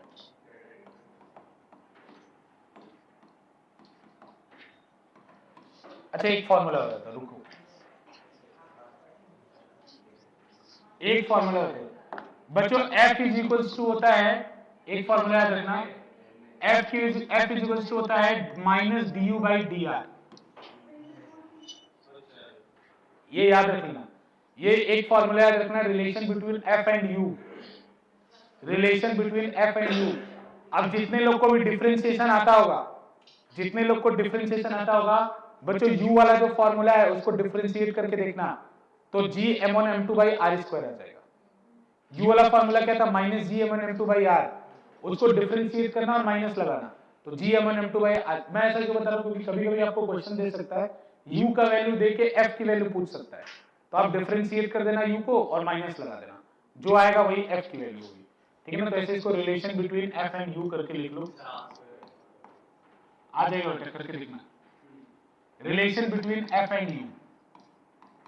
ये इंपॉर्टेंट है थोड़ा कॉम्पिटिटिव पॉइंट ऑफ व्यू के लिए, और ये फॉर्मूला हर जगह वैलिड है, जहां भी पोटेंशियल एनर्जी और फोर्स होगा वहां ये फॉर्मूला वैलिड है। ठीक है बच्चों, अब लिखो ग्रेविटेशनल पोटेंशियल एनर्जी, ए फोन म्यूट करो, ग्रेविटेशनल पोटेंशियल,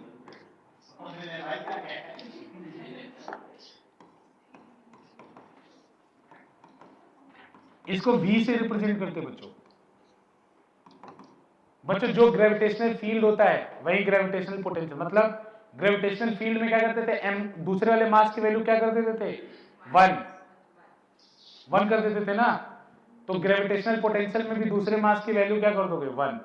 तो लिख लो, इसके बारे में लिख लो। हाँ क्या हुआ, लिखो, it is the work done, it is the work done to bring a unit mass, it is the work done to bring a unit mass, it is the work done to bring a unit mass from infinity to a point, from infinity to a point inside gravitational field, from infinity to a point inside gravitational field।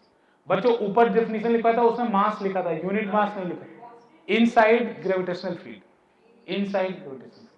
बच्चों पीछे जो मास लिखा था, जैसे अभी इसका देखो ध्यान से, जैसे कोई मास पहले से, हाँ पॉइंट इंफिनिटी, ठीक है, इधर देखो बच्चों, एक मास m है, इससे मान लो यहां पे मैं ग्रेविटेशनल पोटेंशियल की वैल्यू निकालना चाहता हूं, सुनो ध्यान से, इस मास m से r डिस्टेंस पे मान लो मैं ग्रेविटेशनल पोटेंशियल या Vr की वैल्यू निकालना चाहता हूं। बच्चों सीधी सी बात ऐसा याद रख लो, ऐसा एज्यूम कर लेना कि यहां 1 रखा है, क्या रखा है, 1 kg, तो इसका फॉर्म, तो 1 kg रखा है, वहां v रख देना, तो v इक्वल टू कितनी, u की वैल्यू रख दो, तो u की वैल्यू कितनी होती है, माइनस जी m इंटू 1 अपॉन r। अरे 1 लिखा ना, m1 m2 होता है, m2 क्या मान लिया, 1, समझ रहे हो नहीं? अरे जैसे फील्ड में क्या कर रहे थे, दूसरे मास को क्या मान लेते, 1, तो इसी तरह यहां भी क्या करोगे, 1 मान लेना दूसरे मास को, तो ये हो जाएगा v equal to minus G M by R, ये इसका फॉर्मूला हो जाएगा। बस दूसरे वाले, मैं जहां भी मुझे कोई बोलेगा, जैसे बोला कि पॉइंट ए पे ग्रेविटेशनल पोटेंशियल निकालो, तो बच्चों यहां पे मैं मान लूंगा कि 1 kg का मास रखा है, और उसमें क्या निकाल दूंगा, ग्रेविटेशनल पोटेंशियल एनर्जी निकाल दूंगा, तो 1 kg मास पर जो ग्रेविटेशनल पोटेंशियल एनर्जी होगी वो ग्रेविटेशनल फील्ड होगी, सिंपल। अरे एकदम सीधी सी बात है, ग्रेविटेशनल पोटेंशियल, ये सब टर्म्स हैं जो कंफ्यूज कर सकते हैं, इसलिए बस बता रहा हूं। आगे चलो क्वेश्चन करो। ये क्या होता है, अरे 5 मिनट छुट्टी भी तो दिया था मैंने, चलो चलो चलो चलो,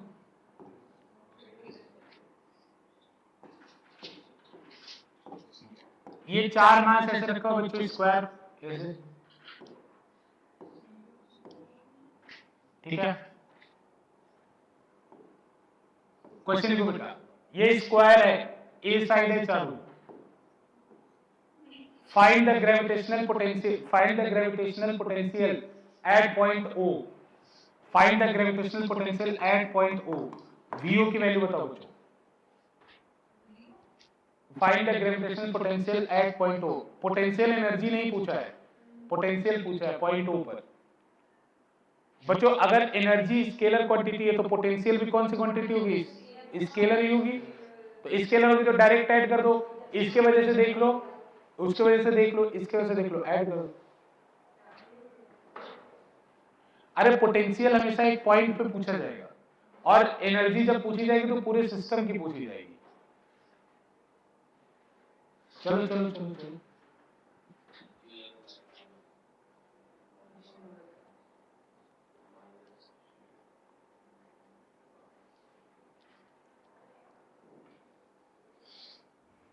बच्चों यहां 1 kg रख लो, यहां पे 1 kg रख लो, तो इसके वजह से पोटेंशियल कितना होगा लिख लो, लिख लोगे ना।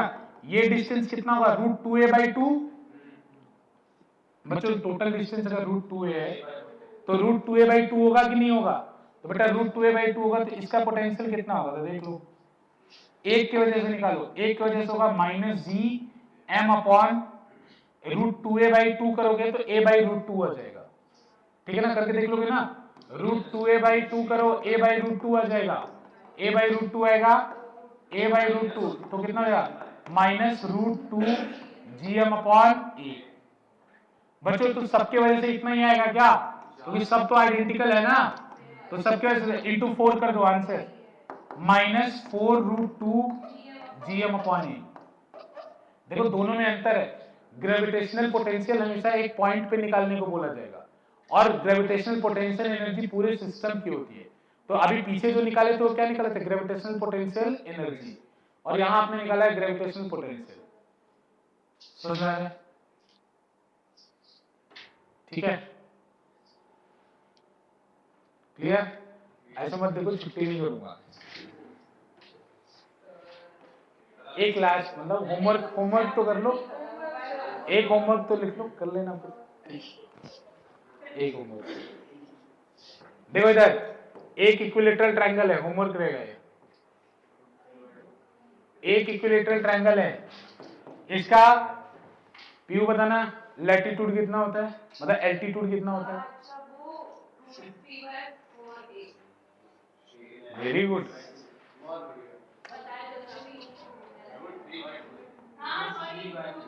अरे छोड़ो,